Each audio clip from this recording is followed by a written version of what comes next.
الحمد للہ رب العالمین والصلاة والسلام علی سید المرسلین وعلی آلہ واصحابہ اجمعین اما بعد وقال اللہ تعالی فی القرآن المجید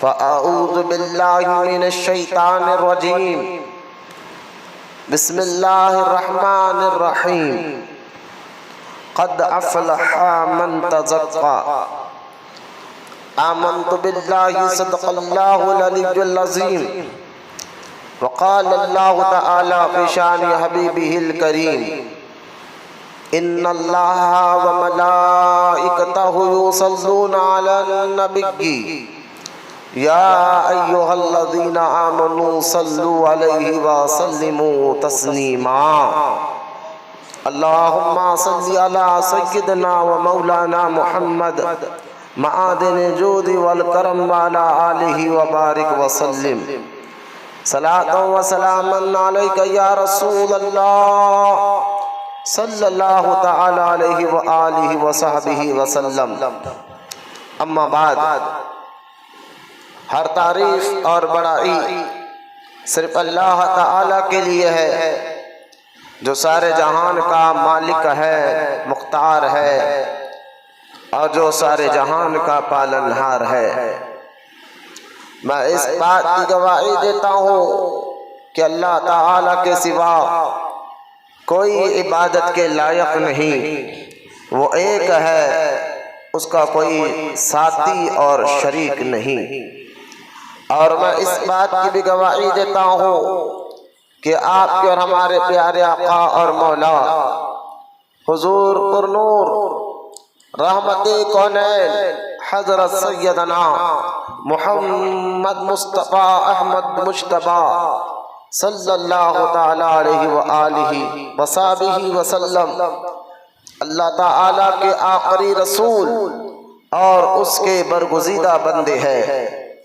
اللہ تعالی حضور اکرم نور مجسم رحمت عالم صلی اللہ تعالی علیہ وآلہ وصحبہ وسلم پر، اہل بیت، صحابہ اکرام، تابعین اور تبع تابعین، اولیاء امت پر قیامت تک بکثرت رحمتیں اور برکتیں نازل فرماتا رہے، آمین۔ محبت سے ایک مرتبہ درود پاک پڑھ لیجئے۔ اللہم صلی علی سیدنا و مولانا محمد معادن الجود والکرم وعلی آلہ وبارک وسلم صلاۃ و سلاما علیک یا رسول اللہ صلی اللہ تعالی علیہ وآلہ وصحبہ وسلم۔ معزز سامعین اکرام، السلام علیکم ورحمۃ اللہ وبرکاتہ۔ شعبان معظم کا یہ مبارک مہینہ چل رہا ہے اور یہ اس کا نصف شعبان یعنی 15 شعبان اللہ کے فضل و کرم سے آسانی کے ساتھ گزر گیا ہے۔ ہم دعا کرتے ہیں اللہ تعالیٰ ہمیں رمضان مبارک بھی بالکل آسانی کے ساتھ ہمیں عطا فرمائے اور رمضان شریف میں خوب اللہ تعالیٰ کی عبادت کرنے کے اللہ ہمیں توفیق عطا فرمائے۔ خبر اس کی کہ آج کا یہ موضوع، آج کا ٹاپک جمعہ کی تقریر، آج کا جو سننا ہمیں ہے ظاہری باطنی پاکیزگی طہارت کے متعلق، صفائیت، طہارت، پاکیزگی ظاہر اور باطن کی۔ اس کا انشاءاللہ اس ٹاپک پر بیان کرنے سے پہلے آئیے طریقہ اہل سنت و جماعت کے مطابق سب سے پہلے ہم اور آپ درود پاک کی اہمیت اور اس کی فضیلت کو سنیں تاکہ اللہ تعالی ہمیں درود پڑھنے کا جذبہ اور شوق عطا فرمائے۔ درود پاک کے بے شمار فضائل احادیث مبارکہ میں موجود ہے، ان میں سے ایک حدیث میں آتا ہے، حضرت سیدنا سہل بن سعد رضی اللہ تعالیٰ عنہ سے روایت ہے، آپ فرماتے کہ ایک مرتبہ میں اور ابو طلحہ رضی اللہ تعالیٰ عنہ ہم دونوں حضور صلی اللہ تعالیٰ علیہ وآلہ وصحبہ وسلم کے حجرے پاک کے باہر بیٹھے ہوئے تھے۔ کچھ دیر کے بعد حضور سرور کائنات صلی اللہ علیہ وآلہ وصحبہ وسلم اپنے حجرے سے باہر آئے تو حضور صلی اللہ تعالیٰ علیہ وسلم کا چہرہ مبارک خوشی سے تر تھا، یعنی بہت آپ کے چہرے پر خوشی کے آثار نظر آ رہے تھے۔ تو یہ دیکھ کر ابو طلحہ رضی اللہ تعالیٰ عنہ حضور کے سامنے تشریف لے کر گئے اور عرض کیا کہ یا رسول اللہ صلی اللہ تعالیٰ علیہ وسلم، آقا میرے ماں اور باپ دونوں آپ پر قربان، آج آپ کا چہرہ پر خوشی کے آثار زیادہ نظر آ رہے ہیں، اس کی وجہ کیا ہے؟ تو پھر رحمت کونین صلی اللہ تعالیٰ علیہ وسلم نے اس کی وجہ بیان کرتے ہوئے فرمایا کہ ابو طلحہ، ابھی میں حجرے میں تھا اپنے کمرے میں، تو اللہ کا مقدس فرشتہ جبرائیل علیہ السلام میرے پاس آئے اور آ کر عرض کیا کہ یا رسول اللہ صلی اللہ تعالیٰ علیہ وسلم، اللہ تعالیٰ یہ کہتا ہے کہ آپ پر جو ایک مرتبہ درود پڑھتا ہے تو اللہ تعالیٰ اس کو 10 نیکی عطا فرماتا ہے اور اس کے 10 گناہ معاف فرماتا ہے اور اس کے 10 درجات کو اللہ تعالیٰ بلند فرماتا ہے۔ ایک مرتبہ درود پڑھو تو نیکیاں بھی ملتے ہیں، گناہ بھی معاف ہوتا ہے، درجات بھی بلند ہوتے ہیں۔ یہ درود پاک کی اہمیت اور اس کی فضیلت ہے۔ درود پاک ایک ایسا وظیفہ ہے، اکثر مجھ سے لوگ پوچھتے ہیں کہ حضرت ہمارے کاروبار میں برکت نہیں ہے تو اس کے لیے کیا پڑھنا چاہیے، ہمارے رزق میں برکت نہیں ہے تو اس کے لیے کیا پڑھنا چاہیے، قرض زیادہ ہو گیا ہے، قرضہ ادا نہیں ہو رہا ہے تو اس کے لیے کوئی خاص وظیفہ بتائیے۔ تو میں اکثر کہتا ہوں دیکھو آج جو مسلمان کی حالت ہے وہ زیادہ تر مسلمان قرآن کی آیت یعنی قرآن پڑھنا جانتے ہیں لیکن قرآن کو تلفظ سے پڑھنا نہیں جانتے، اس کا صحیح تلفظ ادا کرنا کہ الف کی آواز کیسے نکلنا ہے، با کی آواز کیسے نکلنا ہے، تا کی آواز کیسے نکلنا ہے۔ یہ زیادہ تر مسلمان تجوید جس کو ہم کہتے ہیں، قرآن پڑھنے سے پہلے تجوید سیکھنا پڑتا ہے لیکن وہ واقف نہیں ہوتے۔ تو اگر قرآن کی آیت سے کوئی وظیفہ بتائے تو صحیح پڑھنے کے بدلے وہ غلط پڑھ لیتے ہیں، ثواب کے بدلے گناہ ہوتا ہے، پھر زیادہ تر وہ ذکر کا فائدہ لوگوں کو نظر نہیں آتا۔ تو اس لیے کہ حالانکہ قرآن میں کوئی معاذ اللہ گڑبڑی نہیں ہے لیکن ہمارے پڑھنے میں جو لہجے میں تھوڑا الفاظ ہم صحیح ادا نہیں کرتے تو پھر اس کا اثر بھی ظاہر نہیں ہوتا۔ اس لیے اکثر مجھ سے لوگ پوچھتے ہیں کہ حضرت کوئی وظیفہ بتائیے جو قرضہ ادا ہو جائے، مشکل آسان ہو جائے، تکلیفیں دور ہو جائے، بیماریاں دور ہو جائے۔ تو الحمدللہ یہ تجربے کی بات بھی ہے اور بہت سے لوگوں کو اس کا فائدہ بھی ہوا ہے، جو بزرگان دین اپنی کتابوں نے بھی اس بات کو لکھا ہے۔ تو اکثر میں ان کو کہتا ہوں کہ جناب آپ کو جو درود یاد آتا ہے وہ درود روزانہ کم سے کم 500 مرتبہ یا 1000 مرتبہ پڑھ لیا کرو۔ ایسا بھی نہیں کہ کوئی خاص درود، جو آپ کو درود یاد ہے اس کو روزانہ 500 مرتبہ یا 1000 مرتبہ پڑھ لیا کرو۔ یقین جانیے جن لوگوں نے عقیدت سے محبت سے اس پر عمل کیا یقین کرتے ہوئے تو ان کے آثار درود پاک پڑھنے سے وہ آثار ایسے ظاہر ہوئے، الحمدللہ دیکھا گیا بیماروں کو اللہ نے شفا دے دیا۔ جب درود پاک پڑھا تو بیمار تھا، اللہ نے شفا دے دیا، قرضدار تھا، اللہ تعالیٰ نے ایسے ذریعے بنا دیے اس کے قرضے ادا ہو گئے، مشکل میں پھنسا ہوا تھا اللہ درود پڑھتا رہا، اللہ نے ایسے ذریعے بنا دیا اس کے مشکلوں کو آسان فرما دیا۔ تو لہٰذا درود پاک ایک ایسا وظیفہ ہے جو آپ کو ہر وقت کام آتا ہے اور آسان بھی ہے پڑھنے میں۔ جو آپ کو کوئی خاص درود نہیں، جو آپ کو درود یاد ہے وہ درود شریف آپ پڑھ لیا کریں، پھر اس کے اثر آپ اپنے کاروبار میں بھی دیکھیں گے، اس کا اثر آپ اپنے مزاج میں بھی دیکھیں گے، اس کا اثر آپ اپنے مشکلوں میں بھی دیکھیں گے۔ یقین جانیے درود پاک کا اثر آپ کو دنیا میں بھی اثر دکھائے گا، قبر میں بھی دکھائے گا اور آخرت میں بھی اس کا اثر ظاہر فرمائے گا۔ لہٰذا درود پاک کی کثرت کرتے رہے تاکہ ہمارے تمام کام بھی آسان ہو، پھر اللہ تعالیٰ ہمیں نیکیاں بھی عطا فرمائے اور اللہ تعالیٰ درود پڑھنے والوں کے درجوں کو بھی قیامت کے دن بلند فرماتا ہے۔ آئیے کہنے سننے سے اللہ ہم سب کو عمل کی توفیق عطا فرمائے۔ محبت سے ایک مرتبہ درود پاک پڑھ لیے، پھر اپنے عنوان پر آتا پڑھیے اللہم صلی علی سیدنا و مولانا محمد معادن الجود والکرم وعلا آلہ وبارک وسلم صلاۃ و سلام علیک یا رسول اللہ صلی اللہ تعالی علیہ وآلہ وصحبہ وسلم۔ درود پاک کی اہمیت اور فضیلت بتانے کے بعد جو قرآن کی آیت میں نے پڑھی ہے جس میں اللہ تعالیٰ فرماتا ہے قد افلح من تزکا، یہ قرآن کی آیت پاک 30ویں پارے میں موجود ہے۔ اس کا ترجمہ کیا ہے؟ تو اس کا ترجمہ سمجھنے سے پہلے ایک بات یاد رکھ لیں کہ ایک چیز ایسی ہے کہ اس چیز کی تلاش ہر انسان کو ہوتی ہے، وہ چیز کے لیے امیر بھی اس کو تلاش کرتا ہے، غریب بھی اس کو تلاش کرتا ہے، یہاں تک کہ اپنے پرائے سب اس چیز کو تلاش کرتے اور چاہتے کہ وہ چیز اس کے مل جائے۔ اگر لیڈران کو دیکھ کے بڑے بڑے عہدے والوں کو دیکھ لے تو وہ بھی اس کو تلاش کرتے ہیں، چاہے وہ سی ایم ہو، وقت کا پی ایم ہو، کوئی بھی ہو، اس چیز کی تلاش ہر ایک کو ہوتی ہے۔ اب اندازہ کرے کہ غریب بھی اس چیز کو تلاش کرتا ہے، امیر بھی تلاش کرتا ہے، لیڈر بھی تلاش کرتا ہے، عہدے دار بھی تلاش کرتے ہیں، یہاں تک کہ پی ایم بھی اس کو تلاش کرتا ہے کہ اس کو وہ چیز حاصل ہو جائے۔ اس چیز کا نام کیا ہے جو سب اس کی تلاش میں رہتے ہیں اور اس کو حاصل کرنا چاہتے ہیں؟ اس چیز کا نام کامیابی ہے۔ کامیابی ایک ایسی چیز ہے جو ہر کوئی چاہتا ہے کہ اس کو ملے۔ آپ غور کرتے جائیے۔ تو اب ہم مسلمان ہیں، اللہ پر یقین رکھنے والے، رسولوں پر یقین رکھنے والے، قیامت کے دن پر یقین رکھنے والے، تو مسلمان جو ہے ہر کامیابی، ہر چیز کے پیچھے یہ دیکھتا ہے کہ اللہ تعالیٰ کا حکم کیا ہے اس کے لیے، کیونکہ ہم اللہ کو ماننے والے، اللہ کی عبادت کرنے والے ہیں۔ تو اب رب تعالیٰ سے ہم نے سوال کیا، مولا کامیابی دنیا میں آنے کے بعد ہر انسان اس کی تلاش کرتا ہے کہ وہ کامیاب ہو جائے۔ تو کامیابی کوئی سمجھتا ہے کہ کامیابی کہ ایک دو گھر بنا لینے سے کامیابی ہو گئی، کوئی یہ سمجھتا ہے کہ کروڑوں روپے بینک بیلنس ہو جائے تو کامیاب ہو جاتا ہے انسان۔ تو ہر ایک کی سوچ الگ الگ ہے، کوئی کار کی، کوئی گھروں کو بڑھاتا ہے، کوئی کاروں کو بڑھاتا ہے، کوئی گاڑیوں کو بڑھاتا ہے، کوئی پیسے اور دولت کو بناتا ہے۔ لیکن اکثر یہ بھی تجربہ آپ نے دیکھا ہوگا، جتنا مال زیادہ اتنا ٹینشن زیادہ۔ یہ مالدار کی میں بے عزتی نہیں کر رہا ہوں، اللہ نے جس کو رزق حلال دیا ہے، دولت کے ذریعے سے بھی دین کا کام ہوتا ہے۔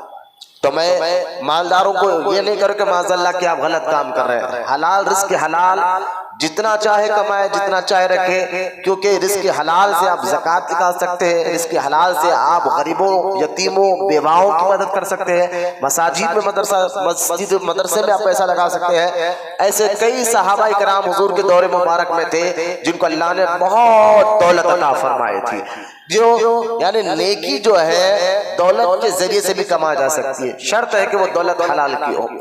ناجائز لوگوں کا پیسہ کما کر، لوگوں کے زمینیں ہڑپ کر، بیواؤں یتیموں کا مال کھا کر مالدار بننا، یہ جو ہے کامیابی بھی نہیں ہے، اور نہ یہ جو ہے پیسہ کام آتا ہے۔ یہ زیادہ تر ایسا پیسہ اگر اللہ کی راہ میں لگائے تو بھی ثواب نہیں ملتا جو پیسہ ناجائز طریقے سے کمایا جاتا ہے۔ تو خیر، جو کمائی ہوتی ہے، جو دولت ہوتی ہے حلال ذریعے سے، اس کا جمع کرنا کوئی گناہ نہیں ہے، کوئی غلط بات نہیں ہے۔ لیکن میں یہ بات فطرتاً بتا رہا ہوں، انسان کی عادت ہے، فطرت ہے۔ آپ نے دیکھا ہوگا کہ جتنا مال زیادہ اتنا اس کو ٹینشن زیادہ ہو جاتا ہے، اتنا اس کی فکر زیادہ ہو جاتی ہے، پھر اولاد کا مسئلہ، پھر پراپرٹی کے تقسیم کا مسئلہ ہو جاتا ہے، کئی اس میں پھر لڑائی جھگڑے الگ غرض۔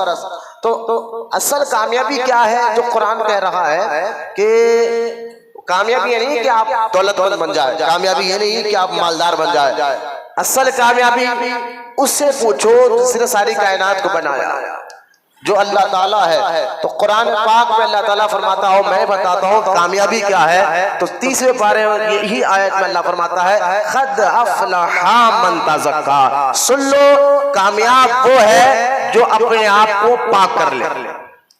اب یہ کتنی پیاری آیت ہے، جبلا غور کریں۔ اللہ تعالیٰ فرما رہا ہے کامیابی دولت مال میں نہیں، اپنے آپ کو پاک کرنے میں ہے، صاف ستھرا رکھنے میں ہے، ظاہر بھی پاک باطن بھی پاک۔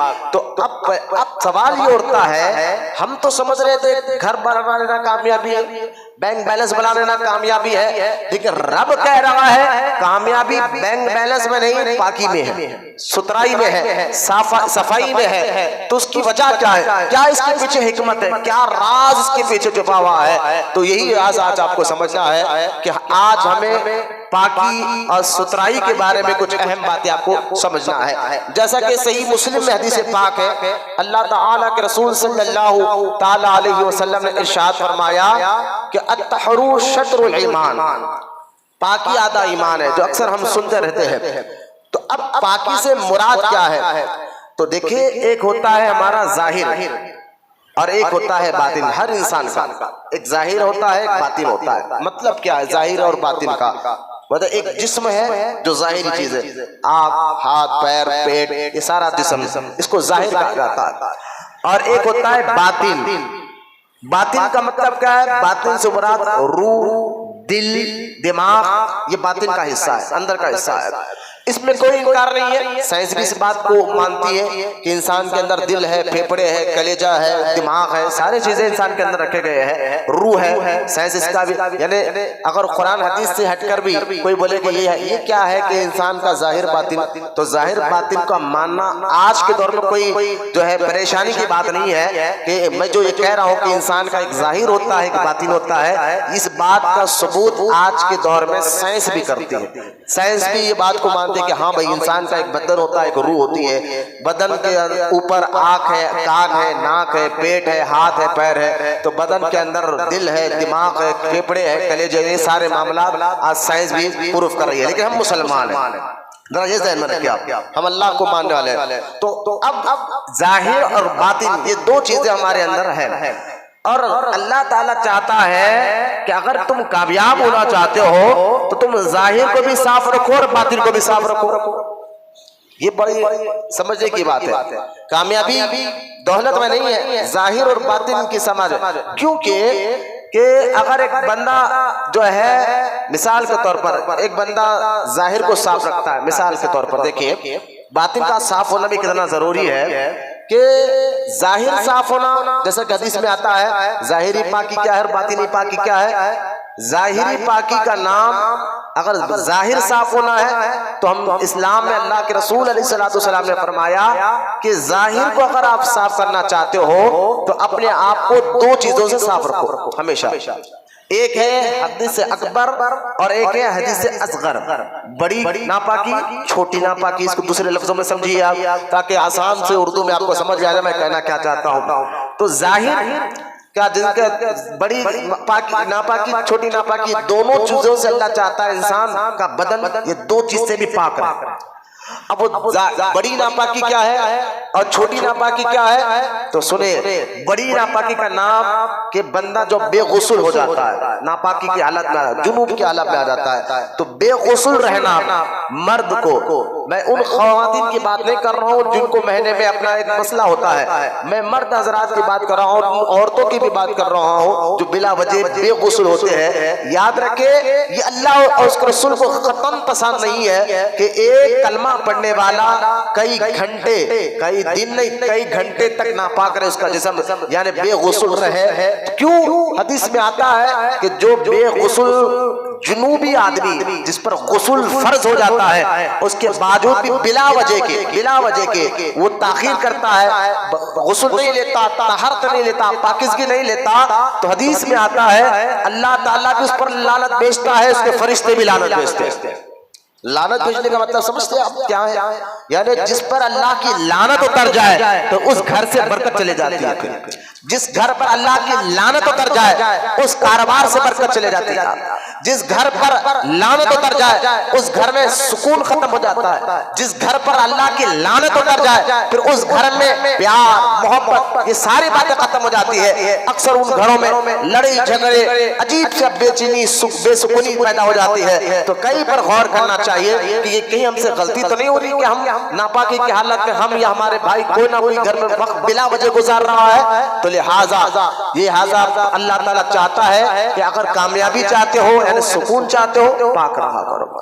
اور یہ اخلاقی طور پر یہ بات صحیح ہے. اگر اسلام سے ہٹ کر بھی اس بات دیکھا جائے تو ستھرائی، صاف رہنا، عقل بھی کہتی ہے اس بات کو کہ ہاں جو بندہ کا لباس صاف ہو، بدن صاف ہو تو اس کو لوگ عزت دیتے ہیں، اس کو لوگ قریب بیٹھتے ہیں. مجھے بتائیے ایک بندے کا لباس گندا ہو اور اس کے جسم سے پسینے کی بدبو آ رہی ہو تو کوئی اس کو اپنے قریب بٹھانا گوارا نہیں کرتا، کوئی اس کو بات کرنا گوارا نہیں کرتا. لہٰذا باطن کے ظاہر کو صاف ستھرا رکھنے سے جہاں اللہ راضی ہوتا ہے وہیں پر اللہ تعالیٰ ظاہر کو صاف رکھنے سے اس کو لوگوں میں عزت بھی بڑھا دیتا ہے.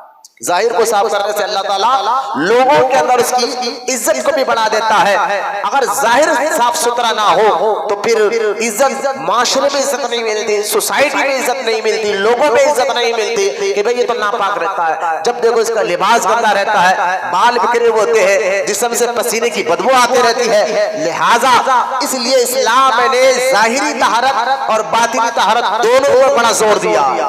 یہ رب کا فضل ہے کہ ہم مسلمان ہیں. اور دیکھ لیں آپ جتنے ممالک آج ترقی یافتہ ہے, جتنے بڑے بڑے ممالک, بڑے بڑے ملک کو آپ دیکھ لیں جہاں ان کے پاس ترقی یافتہ ایک سے ایک مشنری ہے کہ میں جہاں تک مجھے جانتا ہوں, میں نے دیکھا کہ آج کا یوٹیوب کا زمانہ ہے تو ایک بڑے سے بڑے لوگ ترقی کرتے ہوئے یہ مسئلہ بتاتے ہیں. جاپان جو ملک ہے جاپان, وہاں پر میں نے دیکھا کہ ایک شخص نے سفید پیتابوں پر, وائٹ کلر کے پیتابوں پر جاپان کی سڑکوں پر بغیر جوتے کے کئی کلومیٹر چل کر بتایا.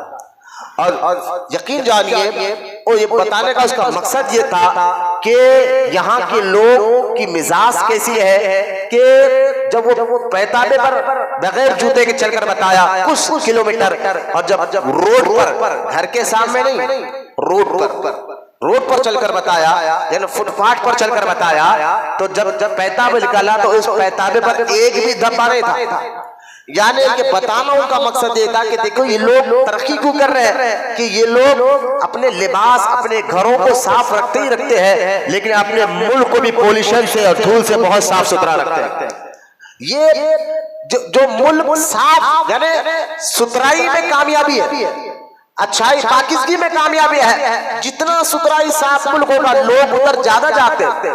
پولیشن سے جتنا ملک پاک ہوگا, الحمدللہ ہمارا ملک انڈیا بھی جو ہے ان تمام چیزوں سے پاک ہو سکتا ہے, لیکن ہمارے یہاں جو ہمارے حکمران بیٹھے ہوئے ہیں نا, ان کے پاس سے لالچ ختم ہونا, ان کے پاس سے رشوت کا مسئلہ ختم ہونا, تب وہ یہ روڈوں پر دھیان ڈالیں گے, تب وہ محکمے یعنی موسم پر دھیان ڈال کر وہ چاہے انڈیا میں بڑا پیسہ, یاد رکھیے آپ, وہ چاہتے تو اپنے ملک کی ترقی کے لیے آج یورپ کو بھی پیچھے کر سکتے ہیں. شرط یہ ہے کہ بلیک منی ویٹ ہونا چاہیے, شرط یہ ہے کہ وہ عوام کا پیسہ, روڈ ٹیکس کا پیسہ جو کھا جاتے ہو وہ صحیح معنی پر لگنا چاہیے. پھر یہاں سے بھی پولیشن ختم ہوگا اور یہ ملک بھی انشاءاللہ ایک نہ ایک دن ترقی یافتہ ملک رہے گا. بس حکمران رہنے والے جو کرسیوں پہ بیٹھتے ہیں وہ ایماندار ہونا چاہیے, وہ سچے ہونا چاہیے. تو لہٰذا یورپ میں آپ دیکھ لیں, یو ایس اے کو دیکھ لیں, آج یوٹیوب کا دور ہے, آپ چیک کر لیں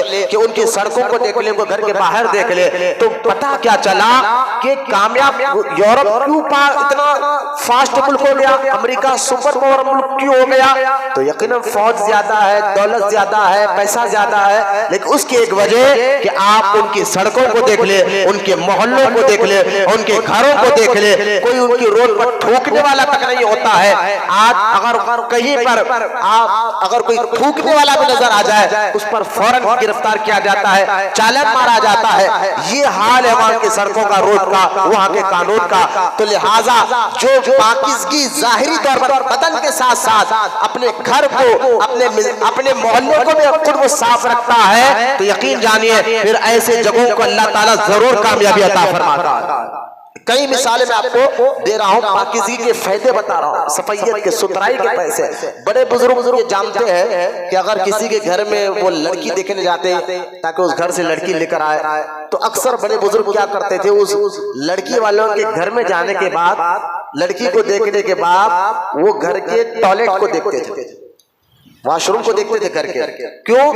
کیونکہ ان کا ماننا یہ تھا کہ اگر ان گھر کا ٹوائلٹ اگر صاف ہے, ستھرا ہے, تو سمجھ جاؤ کہ ان کے گھر میں رہنے والوں کی سوچ فکر بھی بڑی صاف ہے. یہ پاکیزگی کو پسند کرتے ہیں, ستھرائی کو پسند کرتے ہیں, طہارت کو پسند کرتے ہیں. لہٰذا آج ضرورت ہے, اسلام تو پہلے بتا دیا, ہم عمل نہیں کر رہے, ورنہ یہ دوسرے ممالک کی ترقی جو ہو رہی ہے اس میں ایک وجہ طہارت بھی ہے, پاکیزگی بھی ہے. تو اب اسلام یہ چاہتا ہے کہ آپ کا جسم غسل یعنی ناپاکی سے بھی پاک ہو اور فوراً اگر تم بے وضو ہو جائے، بغیر وضو سے ہو جائے تو وضو کر لیا کرو۔ حدیث میں آتا ہے، سیدنا ابو ہریرہ رضی اللہ تعالیٰ عنہ فرماتے ہیں جب تم وضو کرتے ہو تو بسم اللہ الرحمن الرحیم پڑھ کر وضو کرو۔ غور سے سنیں حدیث پاک، اور بھی دعائیں وضو کرنے سے پہلے کے، لیکن ایک دعا یہ بھی ہے کہ بسم اللہ پڑھ کر جو وضو کرتا ہے، حدیث میں آتا ہے جب تک اس کا وضو باقی رہتا ہے فرشتے نیکیاں لکھتے رہتے ہیں۔ جب تک اس کا وضو باقی رہتا ہے فرشتے جو ہے نیکیاں اس کے نام اعمال میں لکھتے رہتے ہیں۔ اس لیے قرآن پاک میں آیت مبارکہ ہے سورۃ توبہ میں اللہ تعالیٰ نے فرمایا کہ ہم جو ہے مطہرین یعنی طہارت پاکیزگی رکھنے والوں سے اللہ فرماتا ہے میں محبت رکھتا ہوں۔ غور کرنے کی بات ہے کہ جو پاکیزگی اختیار کرتا ہے، طہارت اختیار کرتا ہے، قرآن میں اللہ فرماتا ہے میں اس سے محبت کرتا ہوں۔ یہ کتنی بڑا یعنی کتنا بڑا انعام دیا جا رہا ہے پاکیزگی رہنے والوں کو کہ اللہ کہہ رہا ہے میں ان سے محبت رکھتا ہوں جو اپنے آپ کو پاک و صاف رکھتے ہیں۔ جب یہ قرآن کی آیت اتری نا تو مدینہ منورہ کے قریب گاؤں کے کچھ لوگ حضور سے ملنے آئے تھے، مسجد قباء کے لوگ ہمارے اور آپ کے نبی سے ملنے آئے تھے مسجد نبوی میں۔ تب یہ ان کے آنے کے بعد قرآن میں یہ آیت اتری، اللہ تعالیٰ نے یہ آیت بیان فرمایا۔ اب اللہ کے رسول علیہ السلام نے ان آنے والے لوگوں سے کہا تمہارے آنے کے بعد یہ قرآن میں آیت اتری، یقیناً یہ تمہارے حق میں اتری ہے، تم ایسا کون سا عمل کرتے ہو کہ ایسا کیا کام کرتے ہو کہ وہ کام اللہ کو اتنا پسند آیا کہ اللہ کہتا ہے کہ پاک رہنے والوں سے میں محبت کرتا ہوں۔ اگر ایسا کون سا کام کرتے ہو تم لوگ کہ تمہارے آنے سے جو ہے یہ معاملہ پیش آیا، تو یقین جانیے ان آنے والے صحابہ کلمہ پڑھنے کے بعد کہتے یا رسول اللہ صلی اللہ تعالی علیہ وسلم ہمارے عمل کیا ہے ہم تو نہیں جانتے، لیکن صفائیت کی بات آئی تو ہم جب بھی واش روم جاتے ہیں تو پانی کا استعمال ضرور کرتے ہیں۔ یعنی اس دور میں پانی بڑی مشکل سے ملتا تھا نا، مدینہ منورہ مکہ شریف میں پانی دور دور تک ملتا رہتا، زیادہ تو لوگ واش روم ڈھیلوں سے مٹی کے ڈھیلوں سے لیا کرتے تھے، لیکن وہ صحابہ کہتے ہیں مٹی کے ڈھیلے کے ساتھ ساتھ ہمارا دل مطمئن نہیں ہوتا، ہم پانی کو استعمال کرتے ہیں۔ تو پاکیزگی کو استعمال یعنی پانی استعمال اس لیے کرتے ہیں کہ پاک زیادہ رہنا پسند کرتے ہیں، تو یہ ادا اللہ کو اتنے پسند آئی قرآن میں آیت اتر گئی، اللہ فرماتا ہے یقیناً پاک رہنے والوں سے اللہ محبت کرتا ہے۔ تو لہٰذا کہ ظاہر کا پاک ہونا یعنی ظاہر سے مراد کیا ہے؟ جسم کا پاک ہونا، ظاہر سے مراد کیا ہے؟ کپڑوں کا پاک ہونا، ظاہر سے مراد کیا ہے؟ بدن کا پاک ہونا، اور ظاہر سے مراد کیا ہے؟ جگہ کا پاک ہونا۔ تو اس پاکیزگی سے بہت سے اچھے اثرات ہمارے اخلاق میں بھی آتے ہیں، ہماری مزاج میں بھی آتے ہیں، اور اس کا اچھا اثر معاشرے میں بھی پھیلتا ہے، سوسائٹی میں بھی پھیلتا ہے، لوگوں کے اندر بھی پھیلتا ہے۔ یہ عقلی طور پر بھی آپ نے تجربہ کر لیا، تجربہ ہے کہ دیکھ جو پاک ہوتا ہے اس کو لوگ عزت بھی دیا کرتے ہیں۔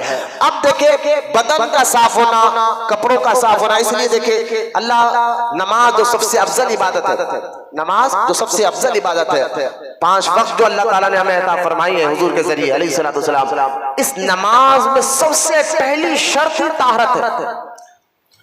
کیوں ضرور پاکیزگی کو اللہ تعالیٰ نے اپنی عبادت نماز جیسی عبادت میں کہا نماز پڑھ رہے ہو تو پہلا کام تمہیں پاک ہونا ہے، طہارت۔ اچھا اس طہارت سے مراد کیا ہے؟ اس طہارت سے مطلب کہ تم اپنے پاکیزگی کو، اپنے طہارت کو یعنی بدن کو صاف رکھو، لباس کو صاف رکھو، جس جگہ تم نماز پڑھو اس جگہ کو بھی صاف رکھو۔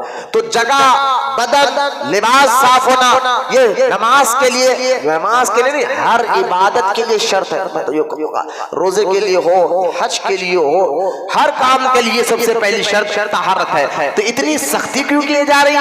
عبادت کے لیے شرط کیوں لگا دی گئی ہے کہ تمہیں عبادت کرنا ہے؟ ارے بھائی عبادت کرنا ہے کسی بھی حال میں کرو، ذکر کرنا ہے کسی بھی حال کرنے کا، نہ ایسا نہیں چلے گا۔ رب نے شرط ہی لگا دی، اللہ اس کا رسول نے واجب ہی کر دیا، ضروری کر دیا، عبادت کرنا ہے تو پہلا کام تمہیں طہارت کرنا ہوگا، پاکیزگی اختیار کرنا ہوگا۔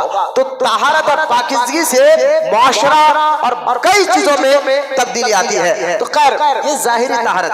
اب ظاہری بدن کو غور کریں، یہ تو ظاہر کی بات کر رہا ہوں میں، ابھی باطن کی طرف آیا نہیں. اور قرآن میں اللہ تعالیٰ صرف ظاہر کو نہیں، ظاہر کے ساتھ ساتھ باطن کو بھی صاف کرنے کا حکم دیتا ہے کہ اب غور کریں ظاہری طہارت اور باطنی طہارت کیا ہے.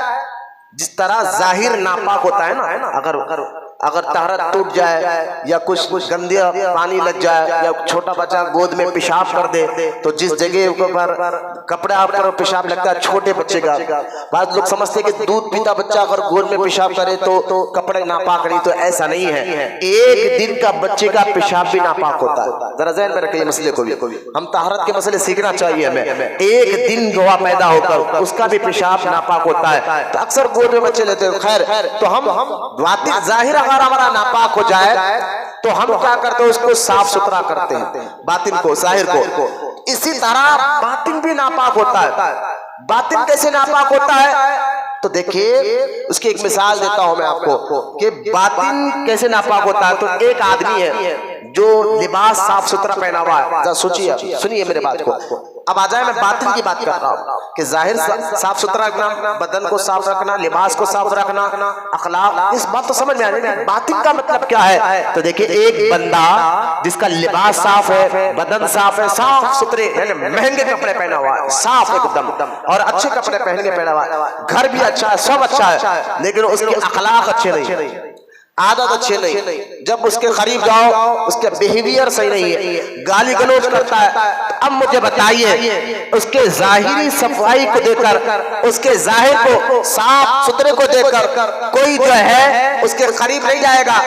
کیوں نہیں جائیں گے بھائی؟ ابھی تو آپ کہہ رہے تھے مولانا کہ جو بدن صاف ہوتا ہے پھر لوگ بھی قریب آتے ہیں، بیٹھتے ہیں، خیر خیر. کہا نا، بدن کے ساتھ ساتھ اپنے اخلاق بھی صاف ہونا ضروری ہے، اپنی عادتیں بھی صاف ہونا بھی ضروری ہے، اپنے باطن بھی صاف ہونا ضروری ہے. تو باطن کی پاکیزگی اللہ کو بہت پسند ہے. ظاہر کے ساتھ ساتھ باطن بھی پاک ہو، یہ اللہ اور اس کے رسول کو بہت پسند ہے. اس لیے قرآن میں جہاں اللہ تعالیٰ نے یہ کہا کہ ہم طہارت رکھنے والوں سے محبت کرتے ہیں، تو قرآن میں اللہ تعالیٰ نے یہ بھی کہا قد افلح من تزکا، کامیاب وہ ہے جو اپنے دلوں کو صاف کر لیتا ہے. لہذا ظاہر کو بھی صاف کرنا یہ بھی اللہ کا حکم ہے. اور باطن کے اخلاق، اب باطن کے اندر کیسے ہوتا ہے کہ دیکھیں باطن کے اندر کیا ہے؟ دل ہے، دماغ ہے، اور یہ جو دل ہے نا یہ باطن کی جڑ ہے. اب اس دل کو اللہ نے پیدا اس لیے کیا ہے تاکہ اس کے اندر اللہ کی محبت، رسول کی محبت، قرآن حدیث کی محبت ہو. اگر دل ناپاک ہو جائے، کیونکہ دل پورے جسم کا بادشاہ ہوتا ہے، دل کیا ہے؟ پورے جسم کا بادشاہ ہوتا ہے. تو اگر دل میں گڑبڑی ہو تو پورا جسم میں گڑبڑی پیدا ہو جاتی ہے. کیسا؟ آپ دیکھیں کہ دل میں کیا بتاؤں آپ کو، جیسے دوسرے لفظوں میں وہ سمجھیے آپ کہ اگر دل راجا ہے، جسم ایک ہمارا یہ جسم ہے، یہ جسم ایک شہر کی طرح ہے، اور شہر پہ حکومت کرنے والا راجا ہوتا ہے، ملک پر، شہر پر. تو ایک مثال دے کر میں آپ کو سمجھا رہا ہوں. یوں سمجھے کہ ہمارا جسم ایک ملک ہے اور اس پر ایک بادشاہ راجا جو ہے اس ملک کو چلا رہا ہے، اس ملک کو. تو جو راجا کہے گا ریا میں وہی ہوگا، ملک میں وہی ہوگا، لوگ وہی کام کریں گے. کیوں؟ کیونکہ اس ملک میں ہم رہتے ہیں تو راجا کی بات سننا ہے. تو یہ مثال رہے. اسی طرح دل ہمارے جسم کے اندر ایک راجا کی طرح ہے اور یہ جسم ایک ملک کی طرح ہے. کیسے؟ اس کی ایک مثال دیکھیں آپ. اگر آپ راستے سے جا رہے ہیں اور آپ کے دل میں آپ نے چاہا کہ میں سیب کھا لو، لیکن سیب کی بنڈی اتنی دور رکھی ہوئی، آپ ادھر ٹھہرے ہوئے، لیکن دل نہیں چاہ رہا، تو آپ اس کی طرف دیکھتے بھی نہیں کیونکہ دل میں چلے گیا. لیکن اگر اسی دل میں خیال پیدا ہو جائے کہ چلو اس میوے کو کھانا چاہیے، آنے کے اتنی دور ہے، آپ دیکھیں کئی دور وہ بنڈی لگی ہوئی ہے، لیکن ہاتھ بھی کام کرنے لگ جاتے ہیں، پیر بھی کام کرنے لگ جاتے ہیں، اس کے پاس جاتے ہیں، زبان بھی کام کرتی ہے کہ بتائیے کتنے میں دے رہے، ہاتھ بھی کام کرنے لگ جاتے ہیں. لہٰذا دل جب چاہتا ہے تو سارا بدن حرکت کرنے لگ جاتا ہے. پورا بدن جو ہے اس کام کی طرف مائل ہو جاتا ہے. تو میں یہ مثال اس لیے دے رہا ہوں کہ دل جو ہے تمہارے جسم میں بادشاہ کا مقام رکھتا ہے. اس لیے اس مثال کو ذہن رکھتے ہوئے حدیث پاک میں آتا ہے اللہ کے رسول صلی اللہ تعالی علیہ وسلم نے ارشاد فرمایا کہ تمہارے جسم میں ایک ٹکڑا ہے، وہ صحیح تو تم صحیح، وہ غلط تو تم غلط. صحابہ نے عرض کیا یا رسول اللہ صلی اللہ علیہ وسلم وہ کون سی چیز ہے؟ وہ صحیح تو ہم صحیح، وہ غلط تو ہم غلط. تو اللہ کے رسول صلی اللہ تعالی علیہ وسلم نے فرمایا اس کا نام دل ہے. اگر دل صحیح تو تم صحیح، وہ غلط تو تم غلط ہے. لہذا دل ہمارے جسم کے اندر جو اللہ تعالیٰ نے پیدا فرمایا ہے یہ ہم پر راج کرتا ہے. لہذا ضروری تھا ہاں جس طرح ظاہر میں بدن ناپاک ہو جاتا ہے اسی طرح دل بھی ناپاک ہوتا ہے. ہاں دل بھی ناپاک ہوتا ہے. تو اب بدن ناپاک ہوتا ہے یہ بات سمجھ میں آتی ہے. کپڑے ناپاک ہو رہے ہیں، جسم ناپاک ہوتا ہے، اس کے کئی وجوہات ہم سمجھ. جب وہ ناپاک ہوتا ہے تو ہم کیا کرتے ہیں؟ اس کو صاف ستھرا کر لیتے ہیں، دھو لیتے ہیں، ستھرا کر لیتے ہیں. لیکن جب دل ناپاک ہوتا ہے تو پہلے یہ دیکھیں کہ دل ناپاک کیسے ہوتا ہے، یہ بھی آپ کو سمجھنا ہے. دیکھیے ظاہر اسلام یہ چاہتا ہے، اسلام اللہ اس کے رسول یہ چاہتے ہیں کہ تمہارا جسم اور تمہارا باطن دونوں پاک رہے، ظاہر بھی پاک ہو باطن بھی پاک ہو. تو بعض لوگ جملہ کہہ رہے ہیں دل صاف رہا تو بس ہے. ایسا نہیں چلے گا. کیوں؟ کیونکہ یہ ایک شیطانی وسوسہ ہے کہ دل صاف رہا تو بس ہے. بھائی زبان سے، ہاتھ سے، پیر سے سامنے والے کو ساری تکلیفیں دو، سارے بدماشی کام کرو، سارے بات اس کو بولتے رہو. ارے دل میں میرے کوئی برائی نہیں ہے. ارے بھائی دل میں اگر برائی نہیں ہے تو یہ ہاتھ، پیر، آنکھ، کان سے کیا برائی ظاہر کر رہے ہیں آپ؟ کیوں؟ کیونکہ یہ ہاتھ، پیر، آنکھ، کان یہ کیا ہے؟ یہ دل کے نوکر ہے. برائی پہلے دل میں آتی ہے، اس کا کام یہ ہاتھ پیر کر بتاتے ہیں. اس لیے میں اکثر ایک مثال دیتا ہوں. دل تمہارا ایک حوض کی طرح سمجھیے، مثال سمجھیے. ایک حوض کی ٹوٹیاں ہوتے ہیں نا پانی کا. اگر حوض میں پانی صاف ہو تو ٹوٹیوں سے بھی پانی صاف آتا. یہ بات سمجھنے کی ہے. اگر حوض میں گندا پانی جمع ہو تو ٹوٹیوں سے بھی پانی گندا آتا ہے. تو آپ کہیں گے دل صاف ہونا چاہیے. میں نے کہا اگر دل آپ کا صاف ہوتا تو زبان سے گالی نہ نکلتی. دل آپ کا صاف ہوتا ہاتھ پیر سے کسی کو تکلیف والے کام نہیں کرتے آپ. کیوں؟ کیونکہ یہ زبان، یہ آنکھ، یہ کان، ہاتھ پیر یہ دل کی ٹوٹیاں ہے، دل حوض ہے. اگر دل میں پاکیزگی ہو تو بندہ ہاتھ پیر آنکھ کان سے بھی وہی کام کرتا ہے جس کام سے اللہ راضی ہوتا ہے.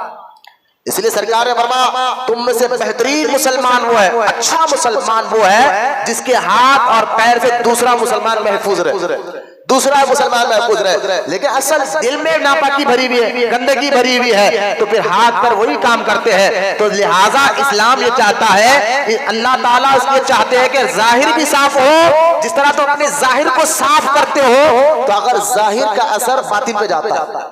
ظاہر کا اثر کیا ہوتا ہے؟ اگر ظاہر کو ہی تم نے صاف نہیں کیا تو اس کا اثر باطن کے اندر بھی جاتا ہے. یہ کیسے؟ میں نے کہا ہاں یہ بھی ذہن میں رکھے کہ ظاہر کا اثر اندر دل پہ اثر کرتا ہے.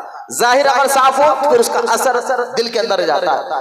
ظاہر ہی اگر گندا ہو تو اس کا اثر بھی دل پر جاتا ہے. تو شرط اسلام چاہتا ہے کہ آپ کا ظاہر بھی صاف ہو اور آپ کا باطن بھی صاف ہو. تو ظاہر دیکھیں وہ کیسے؟ جو لوگ کہتے ہیں دل صاف ہونا چاہیے. میں نے کہا جناب دیکھیے دل صاف ہونے کے ذریعے کیا ظاہری طور پر، میں ابھی آگے بتاؤں گا اس کا باطنی طور پر کیا ہے. ظاہری طور پر دل کو صاف کرنے کے ذریعے کیا ہے؟ دل ناپاک کیسے ہوتا ہے یہ بھی سمجھیے. تو دل کو صاف کرنا اور دل ناپاک کیسے ہوتا ہے اس کے ظاہری طور کو یہ سمجھیے. یہ آنکھ ہے اور یہ کان ہے، یہ زبان ہے، اس کا اثر دل تک جاتا ہے.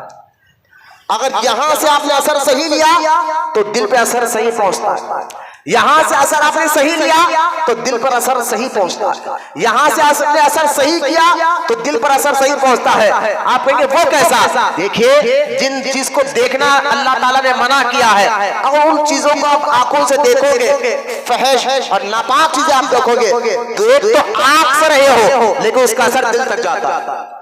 دیکھ تو آنکھ سے رہے ہو، اس کا اثر دل تک جاتا ہے۔ جن چیز کو سننے سے اللہ تعالیٰ نے منع کیا وہ میوزک ہے، گانا ہے، لہذا غیبت ہے۔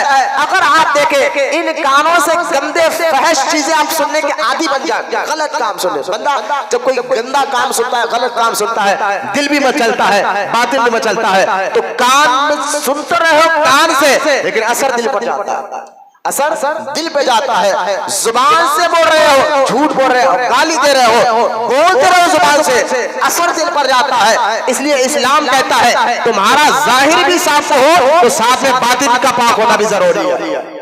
تو ظاہر ایک ذریعہ ہے۔ بعض لوگ کہتے ہیں کہ نہیں ظاہر صاف نہیں ہونا ہے تو باطن صاف ہونا چاہیے، نا نا نا یہ نہیں چلے گا۔ کچھ پیر قسم کے بابا جو اپنے آپ کو پیر صاحب کہتے ہیں، میں بھی بتاؤں گا تصوف کیا ہے، طریقت کیا ہے۔ جو پیر صاحب کہتے ہیں وہ کہتے ہیں نہیں ظاہر شریعت والوں کا کام ہے، باطن طریقت والوں کا کام ہے، لہذا شریعت اور ہے طریقت اور ہے۔ میں نے کہا یہ کیا تم عوام کو سکھا رہے ہو؟ جتنے بڑے بڑے بزرگان دین گزرے ہیں، چاہے وہ غوث اعظم ہو، چاہے خواجہ غریب نواز ہو، چاہے خواجہ بندہ نواز ہو، انہوں نے کبھی شریعت کو نہیں چھوڑا۔ جو لوگ کہتے ہیں نا پیر صاحب کہ شریعت کچھ نہیں ہے، اصل طہارت باطن کی ہونا چاہیے، ظاہر کی کچھ نہیں ہے، میں نے کہا پھر سارے بزرگان دین شریعت کو چھوڑے نہیں، تو شریعت ہی ایک راستہ ہے باطن کو صاف کرنے کا۔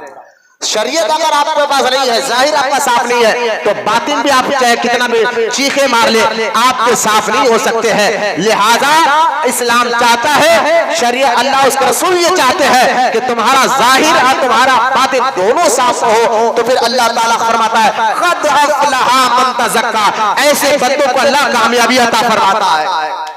یہ آپ کو سمجھنا ہے۔ اچھا باطن کیسے ناپاک ہوتا ہے؟ دیکھیں باطن کے اندر دل ہے، روح ہے، دماغ ہے، تو اس کے اندر بد اخلاقی کیسے آ جاتی ہے، بندہ جھوٹ کب بولنے لگ جاتا ہے، بندے کے اندر تکبر کیسے آ جاتا ہے، تو یہ سارے ناپاک چیزیں۔ تکبر اللہ کو پسند نہیں جب یہ دل میں آتا ہے۔ تکبر کو آپ سمجھتے ہیں تکبر کا مطلب کیا ہے؟ تکبر، حسد، غیبت، چغل خوری، یہ باطن کی بیماریاں، ظاہر کے نہیں اندر کی بیماریاں۔ باطن کی بیماریاں نہیں کہتے، ظاہر کی بیماری نہیں کہتے، باطن کی بیماریاں۔ اور یہ جو ہے نا یہ چیز جو میں نے ابھی آپ کے سامنے کہا، نہ حسد اللہ کو پسند ہے، نہ تکبر اللہ تعالیٰ کو پسند ہے، اور نہ جو ہے غیبت کرنا اللہ تعالیٰ کو پسند ہے، اور نہ چغل خوری کرنا اللہ کو پسند ہے۔ یہ چیزیں اگر آپ کے دل دماغ میں بیٹھ جائے، چاہے کتنے بھی نمازیں پڑھ لے، آپ کتنے بھی روزے رکھ لے، لیکن تکبر دل میں سے نہیں جا رہا، حسد دل میں سے نہیں جا رہا، غیبت کی عادت دل سے نہیں جا رہی، تو یقین جانیے وہ نماز کا اثر آپ کے جسم پر ہوگا، وہ نماز کا اثر نہ آپ کی روح پر ہوگا، وہ عبادت کا اثر نہ آپ کے دل دماغ پر ہوگا۔ کیوں؟ کیونکہ اصل میں جیسا کہ ظاہری عبادت کب تک نہیں ہوگی؟ جب تک آپ کا بدن پاک نہ ہو۔ بدن ناپاک ہو تو آپ نہ نماز پڑھ سکتے ہیں نہ عبادت کر سکتے ہیں۔ تو ظاہری عبادت کے لیے نماز، روزہ، اللہ کا ذکر، اس کی عبادت کے لیے بدن کا پاک ہونا، لباس کا پاک ہونا ضروری ہے۔ اسی طرح اپنا باطن جب تک ناپاک ہو تو عبادت کا جو اثر ہے نہ آپ کے روح میں آتا ہے، نہ آپ کے دل میں آتا ہے، نہ آپ کے مزاج میں آتا ہے۔ اس لیے آپ دیکھیں کئی لوگ کئی سال سے نماز پڑھ لیں، ایک بندہ کئی سال سے نماز پڑھ رہا لیکن تبدیلی زیرو۔ کیوں؟ وجہ کیا؟ ایک بندہ جمعے کی نماز پابندی سے پڑھتا ہے، فجر کی نماز پابندی سے پڑھتا ہے، پانچوں نماز پابندی سے پڑھتا ہے، آپ اس کو دیکھ رہے کہ وہ نمازی ہے لیکن اس کے اندر چینجز کچھ نہیں آ رہے، تبدیلی کچھ بھی نہیں آ رہی ہے۔ وجہ کیا ہے؟ کیوں؟ کیا معاذ اللہ نماز میں اثر نہیں ہے؟ ایسا ہو نہیں سکتا، یہ ہو ہی نہیں سکتا کہ نماز میں اثر نہ ہو۔ تو پھر جب ساری عبادت کرنے کے باوجود بھی ہم دیکھ رہے ہیں کہ وہ بندہ چینج نہیں ہو رہا ہے، بدل نہیں ہو رہا ہے، مطلب چینج سے مراد کیا ہے؟ نماز کی حد تک تو مسلمان نظر آتا ہے، باہر مارکیٹ میں دیکھ لو تو وہی دغلے بازی، وہی جو ہے جھوٹ بول کر بیچنا، وہی کاروبار کا مسئلہ، تجارت کا مسئلہ، تو اس کے اندر تبدیلی نہیں آ رہی۔ نماز تو پڑھ رہا ہے پابندی سے، پھر باہر کاروبار اس کا سود کا، نماز پابندی سے پڑھ رہا ہے، باہر کاروبار اس کا شراب کا، نماز پابندی سے پڑھ رہا ہے، ماں کو گالی دے رہا ہے، نماز پابندی سے پڑھتا ہے، باپ کو مار رہا ہے، نماز پابندی سے پڑھتا ہے، بیوی بچوں کا حق ادا نہیں کر رہا لیکن نماز پابندی سے پڑھ رہا ہے۔ تو یاد رکھے ایک بندہ عبادت تو کر رہا ہے، چینجز کیوں نہیں آ رہا ہے؟ تبدیلی کیوں نہیں آ رہی ہے؟ تو ظاہر تو صاف ہے، اصل جو دل کے اندر ناپاکی بھری ہوئی ہے، تکبر، حسد، غیبت، ہرس، لالچ کی، یہ ناپاکی کی وجہ سے اس عبادت کا اثر جو ہے تمہارے اخلاق کو بھی نہیں بدل رہا ہے اور تمہاری مزاج کو بھی نہیں بدل رہا ہے۔